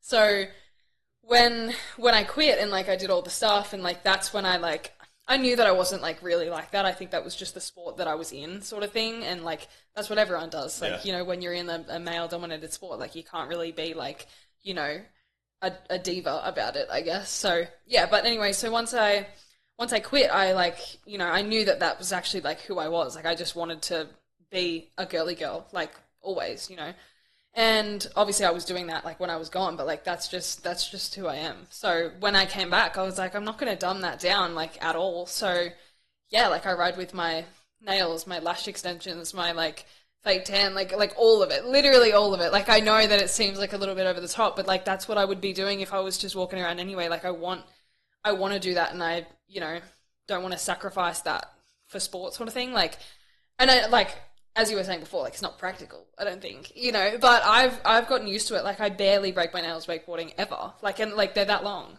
Yeah. You know what I mean? Like they're quite long. So like, I don't know. I think I just had to sort of like get used to it. 'Cause like if you have like your handle, I feel like you can't, I guess with nails, you can't really make a fist. Like you can, but it's going to dig into you, right? Because they're long. But yeah, because the handle's like bigger than if you were just making a fist. Like, I feel like it doesn't really reach there, and it's sort of fine. But, one thing that's not fine is like sometimes like you'll like go to get a grab and you'll like just get it, and then you'll like rip your hand out, and then you're like, oh my goodness, like that hurts so bad, sort of thing. Like I've only ever like broken them like a couple of times, but there's sometimes where, like I'll do a trick and I'll like just miss the handle, but I'll get it onto like the harder part on the side. Like sometimes I'll just grab the hard bit and then like it'll just rip off, and I'm like, oh my god, it's so painful. But yeah, like it honestly really doesn't happen that often. I break them more just like doing day-to-day life. Like seriously, seriously, like I won't sacrifice it because that's who I want to be, and I don't want to sacrifice that for doing something else. Like I want to be who I am and do wakeboarding. That's like, that falls into the whole wake pants conversation of like, well, it's just if that's how you feel good on the water, then exactly. It's the same with anything. Yeah. Like if you want to wear a wake shirt, a wake jumper, I don't care. But like if that's what you want to do, that's what you want to do. You shouldn't like not do that because that's, you know, Not practical or you don't whatever, think like- it's cool. Like, people don't think, like, riding with nails is cool. They're like, oh, you're not, like, you know, like, that's weird. Like, why are you just being a diva about it? I'm like, well, that's me. Like, you know what I mean? That's just me. That's how I live my life. Yeah. And that's how I want to do it. You know what I mean? Like, yeah. So Yeah, that's my thought process behind it, is that, like, that's just who I am, and I don't want to have to change that for anything. I think that, yeah, respect to the game. You do what you want to do, and like if it works, it works. Obviously, it's working. So Definitely. Let's talk setup. So you mostly ride boat now. Yeah. When was the last time you rode cable? Honestly, not that long ago. I actually rode cable probably maybe a month before I came here. So, Oh, really? Okay. Yeah, not that long ago, but not like hardcore cable. I actually used to ride when I used to come to Orlando, I actually used to ride cable a lot. Like, I used to do cable contests quite a lot, you know, sort of thing. Like, I never got into doing like the full cable comps, like the going to Germany and the LAO and like all that sort of stuff. But I was always doing like all the OWC comps and stuff just because I was here. But obviously my main discipline has always been boat. But I love cable. Like, I actually originally, like, when I was younger, I learnt a lot of the stuff that I do on boat on cable because I felt it was less scary to try it on cable first, like, definitely. 100%, yeah. Yeah, so I did that heaps. Like, I landed my dum-dum on cable first. I landed my whirly on cable first, which whirly's a crazy one because it's a bit hard to do on cable, but yeah, it's just a bit, like, you know. They're just kind of weird. The physics of it, because the handle's so much higher and, like, you know, whatever. But yeah, anyway, so, like, I used to land a lot of tricks first on cable because I wasn't quite as scared because I feel like you don't get smashed as hard, I guess. But now, like, I still ride cable, but I feel like because I'm so into the boat, I used to do, like, as I said, a bit of both. But, like, now, like, cable hurts my body so much because I'm so not used to it compared to boat. Yeah, like, because okay. I feel like you're going off kickers and you're landing completely flat. You know, so I feel like it just hurts me so much more. Like, I still love it. Like, I still definitely want to get back into cable, like, to do more in sort of like half, like I used to. But because at the moment, like, I'm so competitive, as I said, I'm all about, like, the comps. Like, I don't ever want to, like, jeopardize that sort of thing. Yeah.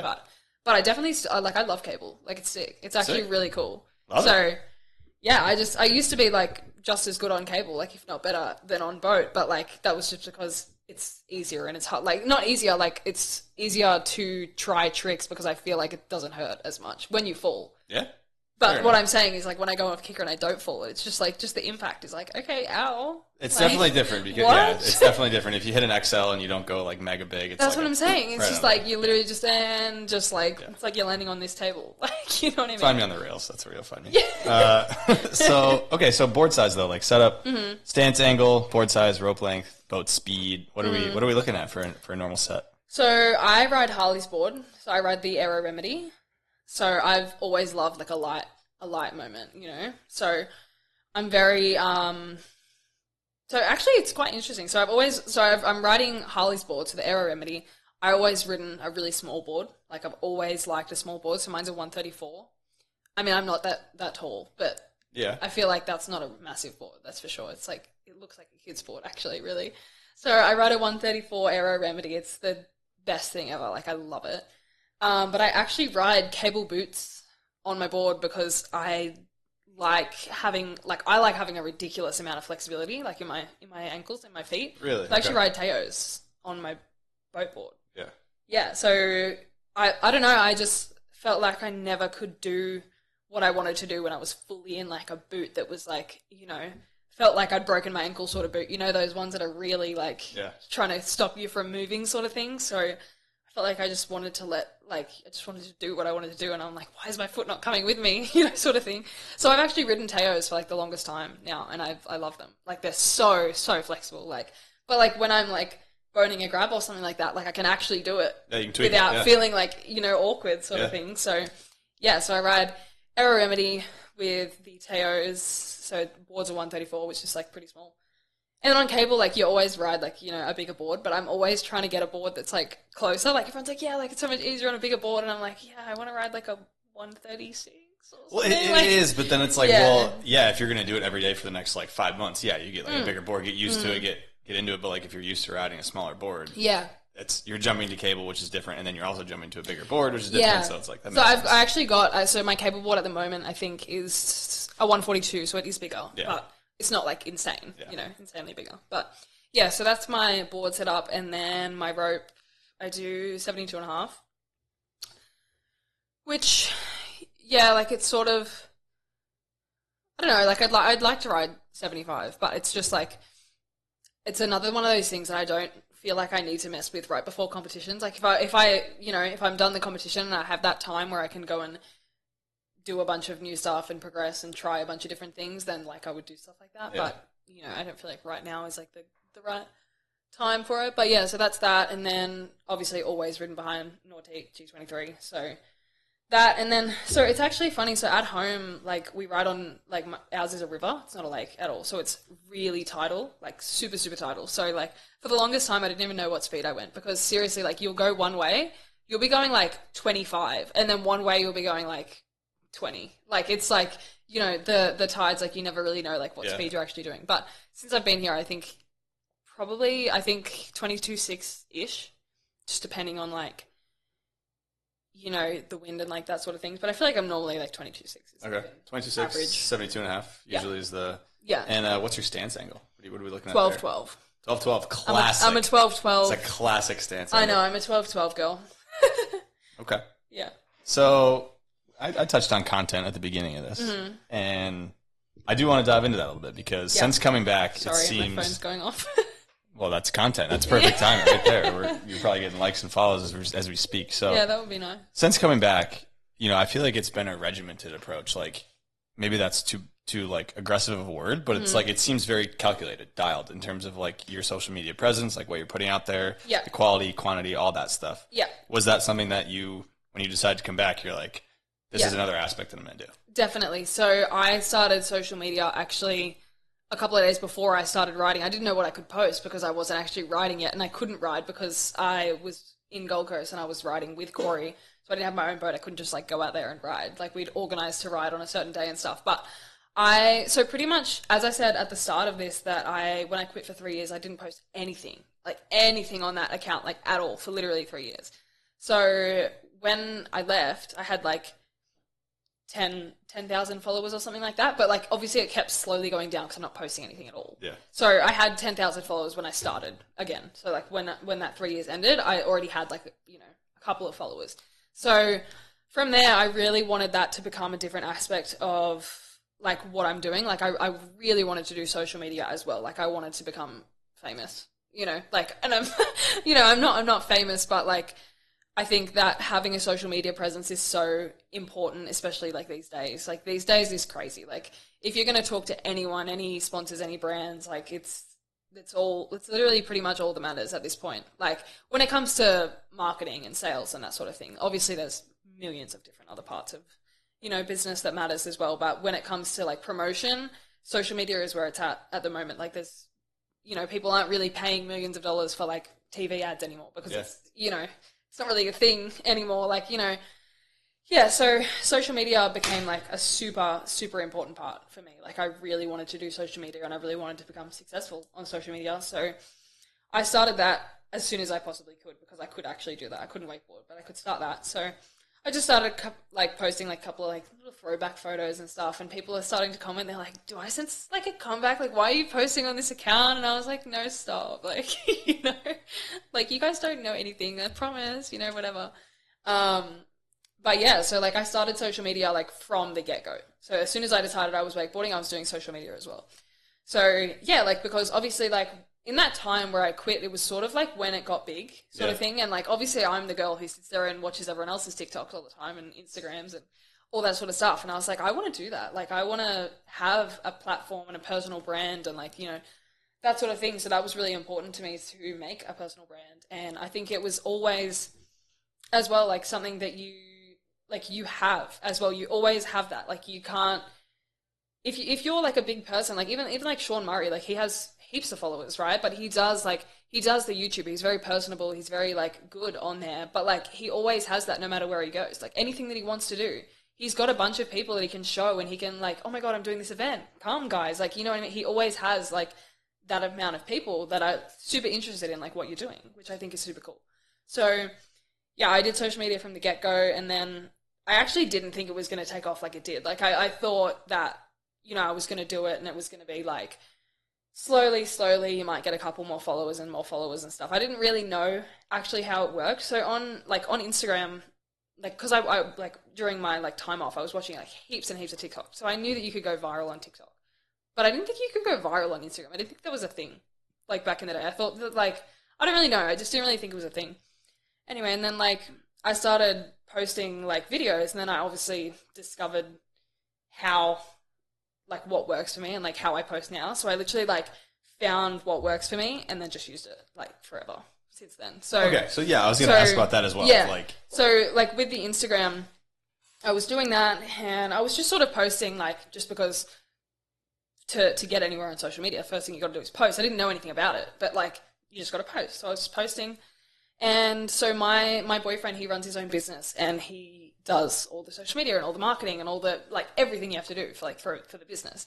So he actually, like, single-handedly, like, got me where I am on social media because he told me, like, everything that you have to do, gave me all these ideas that I've never even thought of, like, that existed. And I was like, wait, you could do that. Like, that's really cool. Like, you know, this, that. And he was like, you're filming like an absolute idiot. Like, you need to fix this, you know, sort of thing. Like, he taught me how to film. He taught me how to like do all that stuff for like social media because he's done that before, and it worked so well. And then obviously, as I went on, I'm learning little things like that make it better every single time. And then like you get to a point where you feel like it's pretty dialed, like how you're doing it. You know what works and what doesn't, and like how to go viral, I guess, and how to not, and like all that sort of stuff. But yeah, like it goes in waves. Sometimes it's amazing and sometimes you're losing followers. So like, you know what I mean? Like that's always going to happen. But I just definitely didn't expect it to go as good as it did, like that quickly, I guess. Yeah, because it did seem pretty quick that you like racked up some views, follower count. Like, yeah. Now, I mean, what are you at? Like you're at what, over 200,000 on Instagram and I don't know what on TikTok. Yeah, so I like when I started, I had 10,000 and then I got to, I'm at like 195,000, 96,000 at the moment, okay. So something like that. So yeah, but it was obviously from like these viral videos and stuff that I'd like created and like all that sort of stuff. But like I was getting at one point like 11,000 followers a day. Like it was insane. Like I didn't even think that was like possible. So that happened on Instagram and I was like, wow, this is cool. Like this is working. Like I love doing that. And that's actually another part of wakeboarding. Like I love doing social media. I really enjoy it. And, like, I enjoy it in, like, everything. I enjoy it in day-to-day life, like, you know. So I think that's been another part of something that is me, that I'm doing that's, you know, that's definitely helping me feel like I'm doing what I want to do. Like, It's awesome. Like, I'm doing wakeboarding because I absolutely love wakeboarding, and I'm doing social media as well of the wakeboarding. I'm doing it anyways. It's not like I'm doing, you know. Yeah, they match. Yeah, they worked really well together. So, yeah, so I got 200,000 on, like, roughly 200,000. I think it's like 196 or something. On Instagram, and then so I think a lot of my following sort of like came a little bit from TikTok because I went super viral on TikTok originally, and I've got like 271,000 on TikTok, which is not that much more, but I feel like it definitely helped having my TikTok going and then having my Instagram like, you know, I guess accessible as well. So I think I got a lot of people from that because TikTok is like the thing at the moment, sort of thing. Well, I mean, it was at the time when I started. So. Yeah.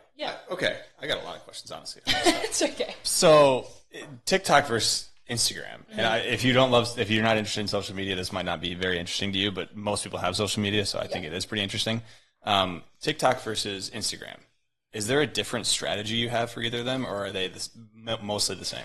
They're a completely different audience, like 100%. So, I mean, like, it sort of depends, like, what your goal is. Like, you have to have a goal going into it, but with social media, like TikTok is like Gen Z. It's like funny. It's like, you know, it's all of like the younger people sort of thing. So you literally use the exact same videos that you use on Instagram, but it's the audio you put behind, or it's where you split the video. It's like where you cut it, or it's what you say in the caption. Like there's just these tiny things. Even though you're using the same video, you're making it a completely different meaning, I guess. Yeah. Sort of thing. You're giving it a trend. You're not just showing like what you were doing that day, you know, sort of thing. Like it's just a different audience. I think that, you know, TikTok is definitely the younger people. Younger, quicker, it's Gen more, Z, like quicker, like, you know, more witty. They've got like all these inside jokes on TikTok and like all that sort of thing. So you have to sort of like lean into that a little bit. Instagram's definitely not like old people. Like it's still all of us as well, but it has a wider audience as well. I feel like it's like everyone's on Instagram.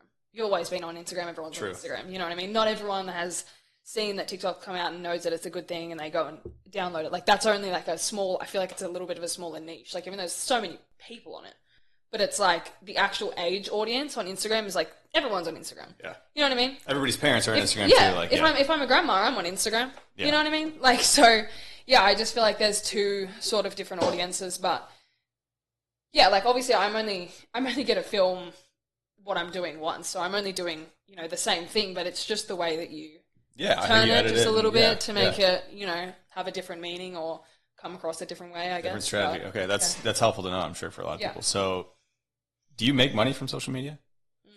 Like, is this monetized? You don't, really? No, well, sort of give or take. It's sort of hard. So, like, in Australia, we don't have a lot of the resources that you guys have here for social media. If I lived here, I'd be making bank, but I don't. I'm very interested. What do you mean? You're not able to monetize it because you live in Australia? Is that so? Well, just TikTok for an example. Like, it happens with a lot of the like the platforms, but with TikTok, for example, they have this thing called the Creator Fund in USA, but not in Australia. So it's in a bunch of countries. So it's in it's in USA, Canada, Italy, Germany, like just a couple of countries, like really popular ones, but definitely not all the countries. So in Australia is one of them.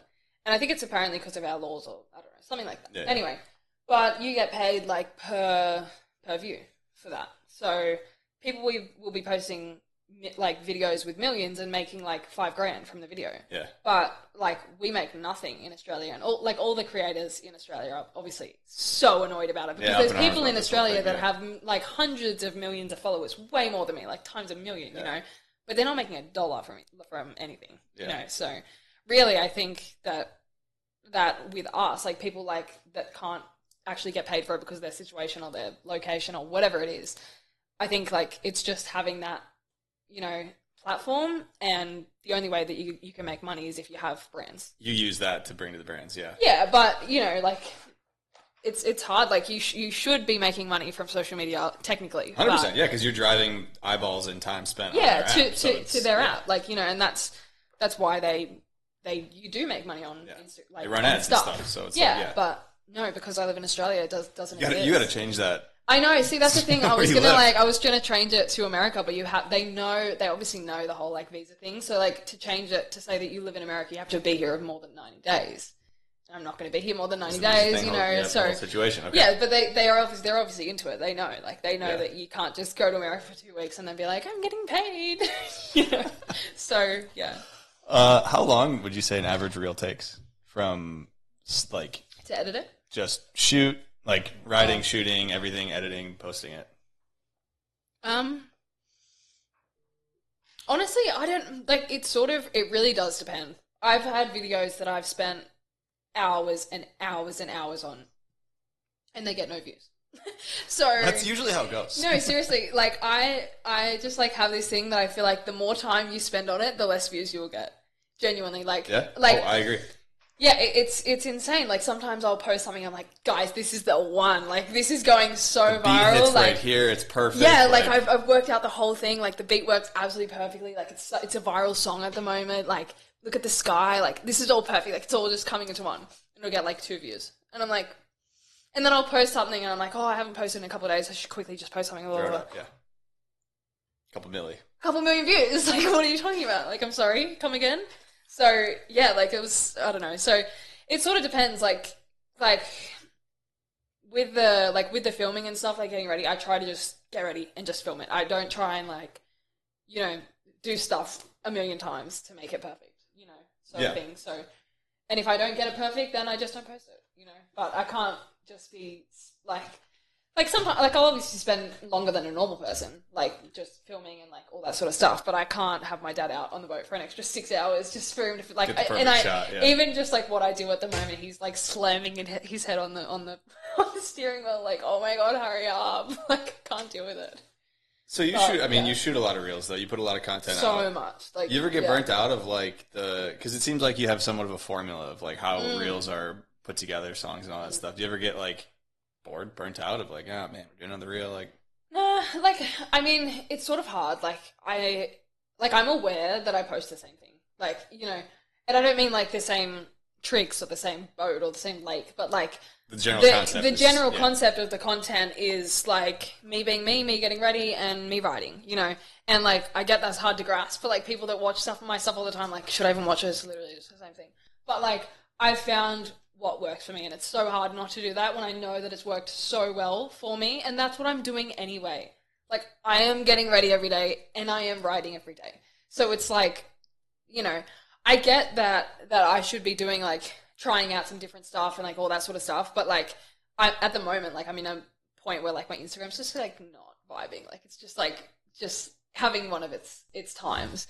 But like I just feel like I just want to get back to normal, and then I can like, you know, try some new stuff. But I've definitely been trying to add in like a couple different things. Like I've started YouTube as well. I want to try and bring my personality into my brand a lot more. Like definitely, like, you know, when you like watch an influencer on TikTok, you're like, oh my God, I love that guy. He's so funny. Like he does this, he does this, he does that. People don't say that about me because I'm just like they're just, you know, edits, I guess, sort of thing. Hits, yeah. Like, yeah, but there's two sorts of like content that you can give. Like there's relatable or there's unachievable. You know what I mean? Like you see what I mean? So yeah, but to sort of be able to bring relatable into it is like what I want to try and be able to do as well, because like you're just watching a video of it's like watching a video of someone jumping out of a helicopter. You know what I mean? Like it's unachievable, but it's like it's not. I can't relate to it. Yeah. So yeah. Anyway, so I've been trying to bring in like my personal brand a little bit more. So that's why I've started YouTube and like YouTube vlogging and that sort of stuff, because I want people to be able to see that if they want to, but I don't want it to be in everyone's faces. Like, it's like, oh, follow my YouTube if you want to see this. I don't want it to just be like, oh, you've all followed me because of this, and then like now I'm just like, let me give you this thing that's not really now let me just like talk in front of my face for 4 hours, and you just are like, you just hate it. Like, you know what I mean? I want to be able to give it to the people that want to listen and want to pay attention. Have both. Yeah, exactly. So I'm definitely trying to like do that, which is like a little bit of a struggle, because it's like it's also what you're comfortable with as well. I'm usually bad like talking in front of the camera. I've never done it. I've never liked it, sort of thing. So yeah, it's a bit hard, like sort of like overcoming that and being like, I want to be personal, but like I can't even be myself, because as soon as the camera goes on, I'm like, I mean, you get used to that stuff though, which is like it's just always how it goes. Just more that you do it. The more you do it, the better you get at it. Yeah. So we got a Patreon question. We're talking short form content, quick stuff. Ava Jolie, I hope I say that. Oh my God, I replied to a comment the other day. Oh, there you go. She's wondering, would you ever want to do your own section in a wake movie? Oh, definitely. That would be sick. That would be awesome.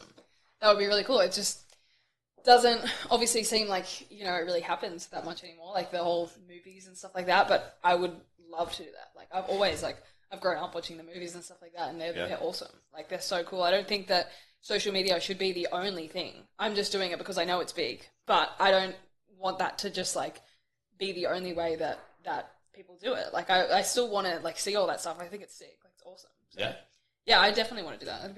Would you film a part just on your own? I mean, obviously you had like it was last summer, right? It was like kind of like a comeback. Yeah, I did like a comeback sort of edit. Yeah, I definitely would. You would? 100%. Okay. For sure. I think that stuff is so cool. Like, sorry, as much as it's cool, like seeing like the little like short clips and stuff like that, it'd be super cool for me to like actually show the whole thing a bit longer, a bit different tricks, more dedicated project. Yeah, dedicated. Like, yeah, it'd be cool. Well, let's see it, Zahra. Yeah, I know. Let's see it. Stay tuned. That's part of the comeback there. Okay. Yeah. Let's I got a couple quick questions before we wrap this up and kind of talk about this season coming up. You said you had your passport stolen. I did. I do want to hear about that. Yeah. So this was actually when I was in Portugal for the Worlds. So this is such a crazy story. So my first, like, my comeback season, I won Moomba. I didn't ride very well at Masters. I won Nationals, and then if I won Worlds, I won the series. If I didn't, I didn't win the series. So it was like, Worlds was like, girl, I was nervous. I was freaking out. I was like, if I don't do this, then like it's just a terrible comeback story. I didn't win the whole series. Like, you know what I mean? Like, I have to, you know, try and win. So anyway, so I was like really stressed, like going to Portugal, and I was like, it was all getting to me because I'd won a little bit, which I feel like, you know, always that's going to bring up people's expectations a little bit, like, oh, you know, she'll win again, you know, sort of thing. And I'm like, I hope so too, but like, I don't know, like, you know, I'm trying. Anyway, so when I went to Portugal, I was like super nervous and like all that sort of stuff. And then I like ended up getting like too nervous. And I was like, you know what? I just need to, like, it's fine. I'm just going to do it. I'm just going to do it. Like, you know, whatever sort of thing. And then, like, the fact that, like, I ended up winning, which was, like, that was one, actually, that had stood out to me, like, a lot, too, because it finished off my comeback season and it made me win the whole series. I was like, that's nuts. Like, that's insane.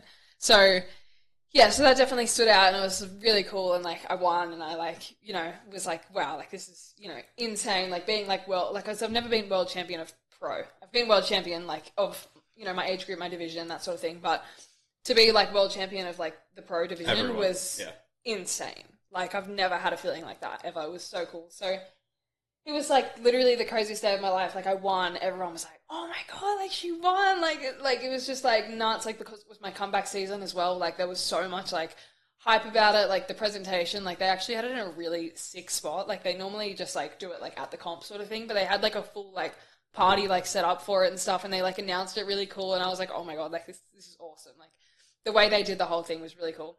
And, yeah, so I was, like, super excited, super happy. Like, I was like, this is insane. So before we went to Portugal, we actually booked a trip to Ibiza after Portugal and Barcelona because it was like celebration, end of the season, like, you know, sort of thing. So me and my boyfriend were going to go from Portugal to Ibiza and then to Barcelona on the way home. So we had like 2 weeks of traveling like after Worlds because I was like, oh, like have Worlds, like obviously we get there, do that, and then we can just like, you know, relax. Like it's done for the season. Like we can just like have a moment and like, you know, not be training for like a week, you know? So anyway, so we went so the next day, so I went to bed and we were like, all right, like we're checking out of the hotel this day, like whatever. So like Worlds was in the middle of nowhere in Portugal, like literally like, you know, farm Portugal sort of vibe. So the next day we went to Nazaré, so like where they have the biggest waves in the world, surf waves in the world. And everyone that came to Worlds had been there or was going there. Like, of course, like sickest part of Portugal. Like, that's so cool. Like, my boyfriend surfs. My dad used to surf as well. So they were both there. So they were like, oh my God, like, obviously we're going to that. I don't really, like, I can't surf.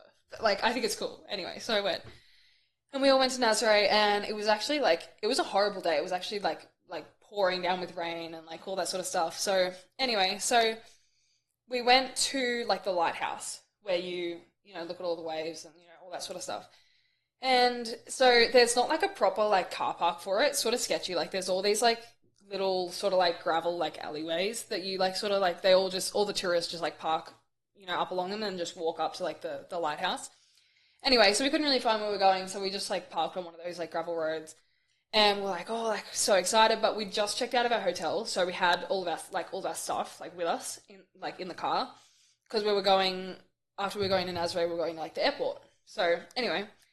So, we left the car, and we went to, like, go and look at all the, like, the waves, and, like, there's all this, like, memorabilia and, like, cool surfboards and, like, really cool stuff, like, all set up in there. So, yeah, so we went in there, and we're like, oh, this is way cooler than, like, I've ever seen. Like, apparently, like, every, like, pro surfer that has, like, been at Nazaré has, like, one of their surfboards with, like, a really big, like, paragraph written about, like, their life and stuff, and I'm, like, so invested in it, because I wakeboard, even though it's not surfing, like, I just think that sports is so cool, so I'm just like, oh my God, like, I'm gonna go and follow you right now, like, you know, who are you, like, anyway, so I was so interested in it, like, the waves, like, obviously they weren't big, because it wasn't, like, big wave season over there, so I think if you go in November, you see, like, the 100-footers sort of thing. Probably, fall, kind of winter time.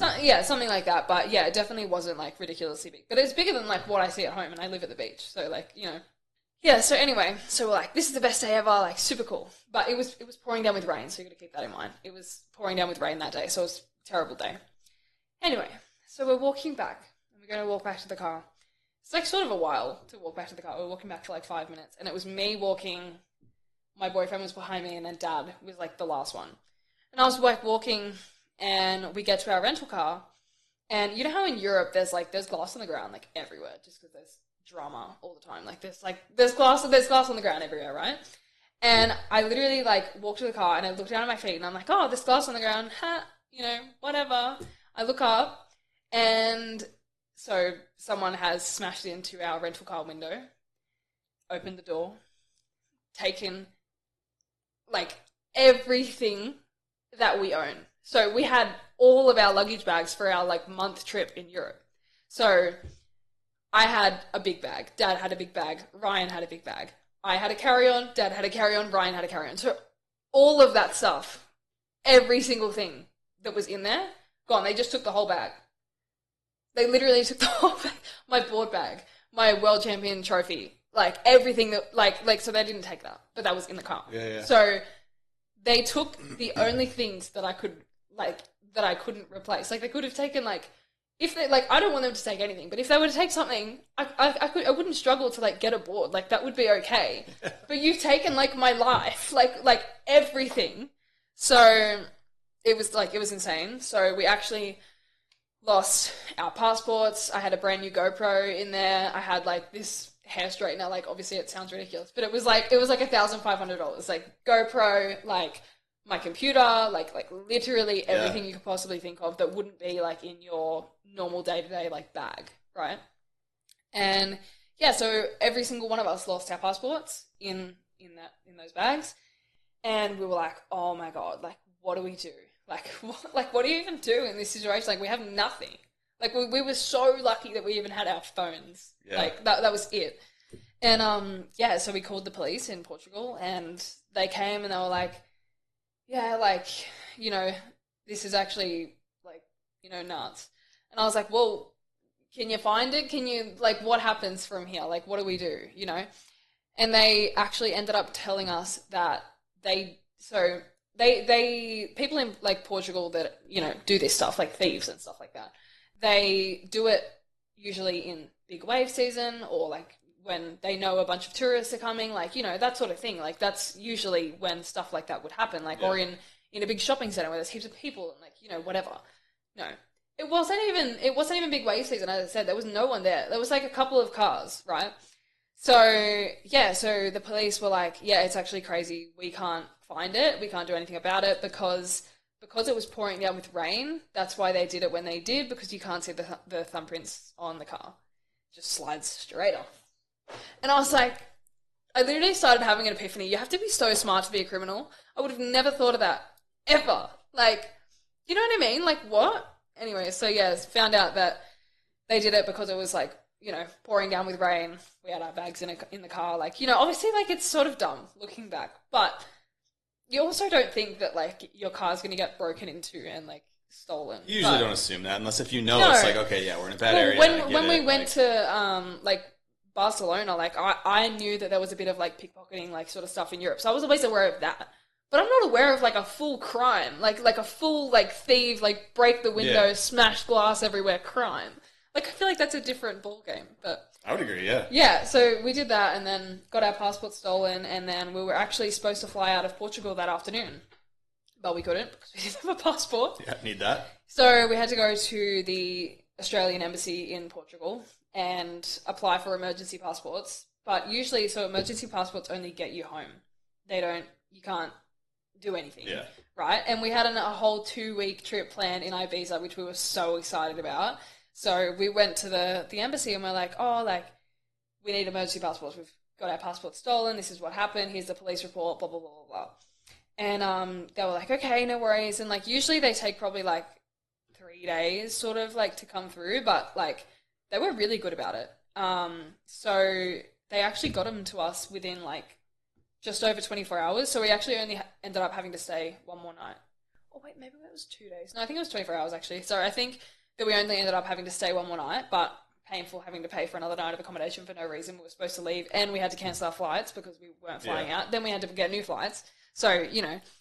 Anyway, so that was a whole thing, and then we had to stay in Portugal for, like, a couple of extra days, just in the city of Lisbon. Just, like, we were just, like, literally just, like, looking around, and we were like, I mean, we can't go anywhere, so, like, you know, may as well just, like, explore. So we did that in Portugal for a couple of days until we got the call saying, all right, your passports are here. And I was like, oh, my God, thank God. And then it wasn't until then that I asked, I was like, we have a trip that we really want to continue. Like, you know, Euro summer, like, what? Like, you know, can we, like, what happens with that? And she said, oh, so emergency passports, like, will only take you home. And then she paused and then she was like, but you're really lucky, but because you're already in Europe, you can actually legally travel around Europe. And I was like, done. Say less. Say less. Sick. Literally say less. So yeah, we went to Ibiza for a week and then Barcelona for like a couple of days and then we flew home, but we got to continue our thing. Yeah, I mean, bad situation, but I guess it could have been but it ended worse. up being worse. But it sucked having no clothes in Ibiza. Oh my goodness, because it's not like a big town with all these shopping centers and stuff. Like, we're just like rolling around in literally whatever we were wearing the day that our stuff got stolen, and like trying to buy stuff from like the little markets. I'm like, do you think that'll work? I don't know. But yeah, so we had like literally nothing for the rest of the trip. I couldn't straighten my hair for the rest of the trip. Oh no! What could you do? No, you have no idea how serious that is. But yeah, so like that all happened, and then the reason why I'm not here for that long is because I couldn't get a visa because I had my passport stolen, and you have to have had your passport for a certain amount of time before you apply for a visa. I didn't know that. Okay, I mean it makes sense. And my visa only arrived like a couple of days before I came here.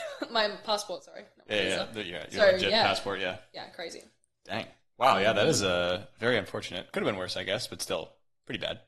Still bad. So at least you had your wakeboard held on. Yeah, and then we got nothing from insurance back. Like, that's lovely. That's awesome. Not nothing, but like nothing compared to what we lost, at all. And we lost like literally like 50 grand worth of stuff and got nothing. I was gonna say, I mean, you probably all had computers, all that stuff too. So it's like, that's brutal. Yep. Dang. All right. Before we wrap this up, I want to talk about the double front roll. Yeah. This just happened today. I mean, not today. It was posted today, but Thomas landed Thomas Herman, first double front roll on the boat. Yeah. And you filmed it, right? Yeah, because it was actually crazy. So I was talking to him yesterday about like riding, and we're like, oh, like, you know, come for a ride probably around like 10 or whatever. But it'd been, for some reason, it was like really, really windy that morning. And he had just gone out riding with Harley Clifford, actually, and Jake, I think. And anyway, so he just went out riding. So he's already ridden once. So he's like not really that, you know, fast. So he calls and he's like, oh, like, you know, how's the water looking? Because it was horrible this morning. And like, you know, whatever. And I was like, yeah, like, you know, it's still low key, like not amazing, to be honest. But, you know, it's slowly getting better. It should be all right. But, like, probably not going to do anything ridiculous. And he goes, oh, cool. Like, I feel like just doing something cool. I probably won't ride for that long. I probably just want to do, like, a new trick or, like, something cool. And I was like, okay, slay. Like, and I was like, wait, I sort of want to do that too. Like, let's just, like, do that, whatever. Anyway, so I was like, you go, you know, like, you've driven here, like, you know, you ride first or whatever. And he was like, yo, like, I want to do, like, a double indie front roll. And I was like, what? Like, that's sick. Like, do that, you know, because, like, I've actually thought about that trick in the past because I'm a front row girl, as I said, with the dum-dum thing. That's true. Like, I know it sounds like a ridiculous double, but, like, it's the double that feels the most doable for me, like, which is so crazy. But anyway, so when he said that, I was like, oh, I want to see that in real life. You have to do that. Like, you must do that. He had, like, another option, and I was like, no, that's it. So, anyway, Dad gives him, like, a hype speech, and he's like, come on, bro, like, this is, you know, whatever. And he's, like, so hyped. He's like, no, like, I've got this. Anyway, he goes out and he landed it first go. It was first tee. It was first go. Yeah. Wow. Thomas first tee. Love to hear that. Love that. That's sick.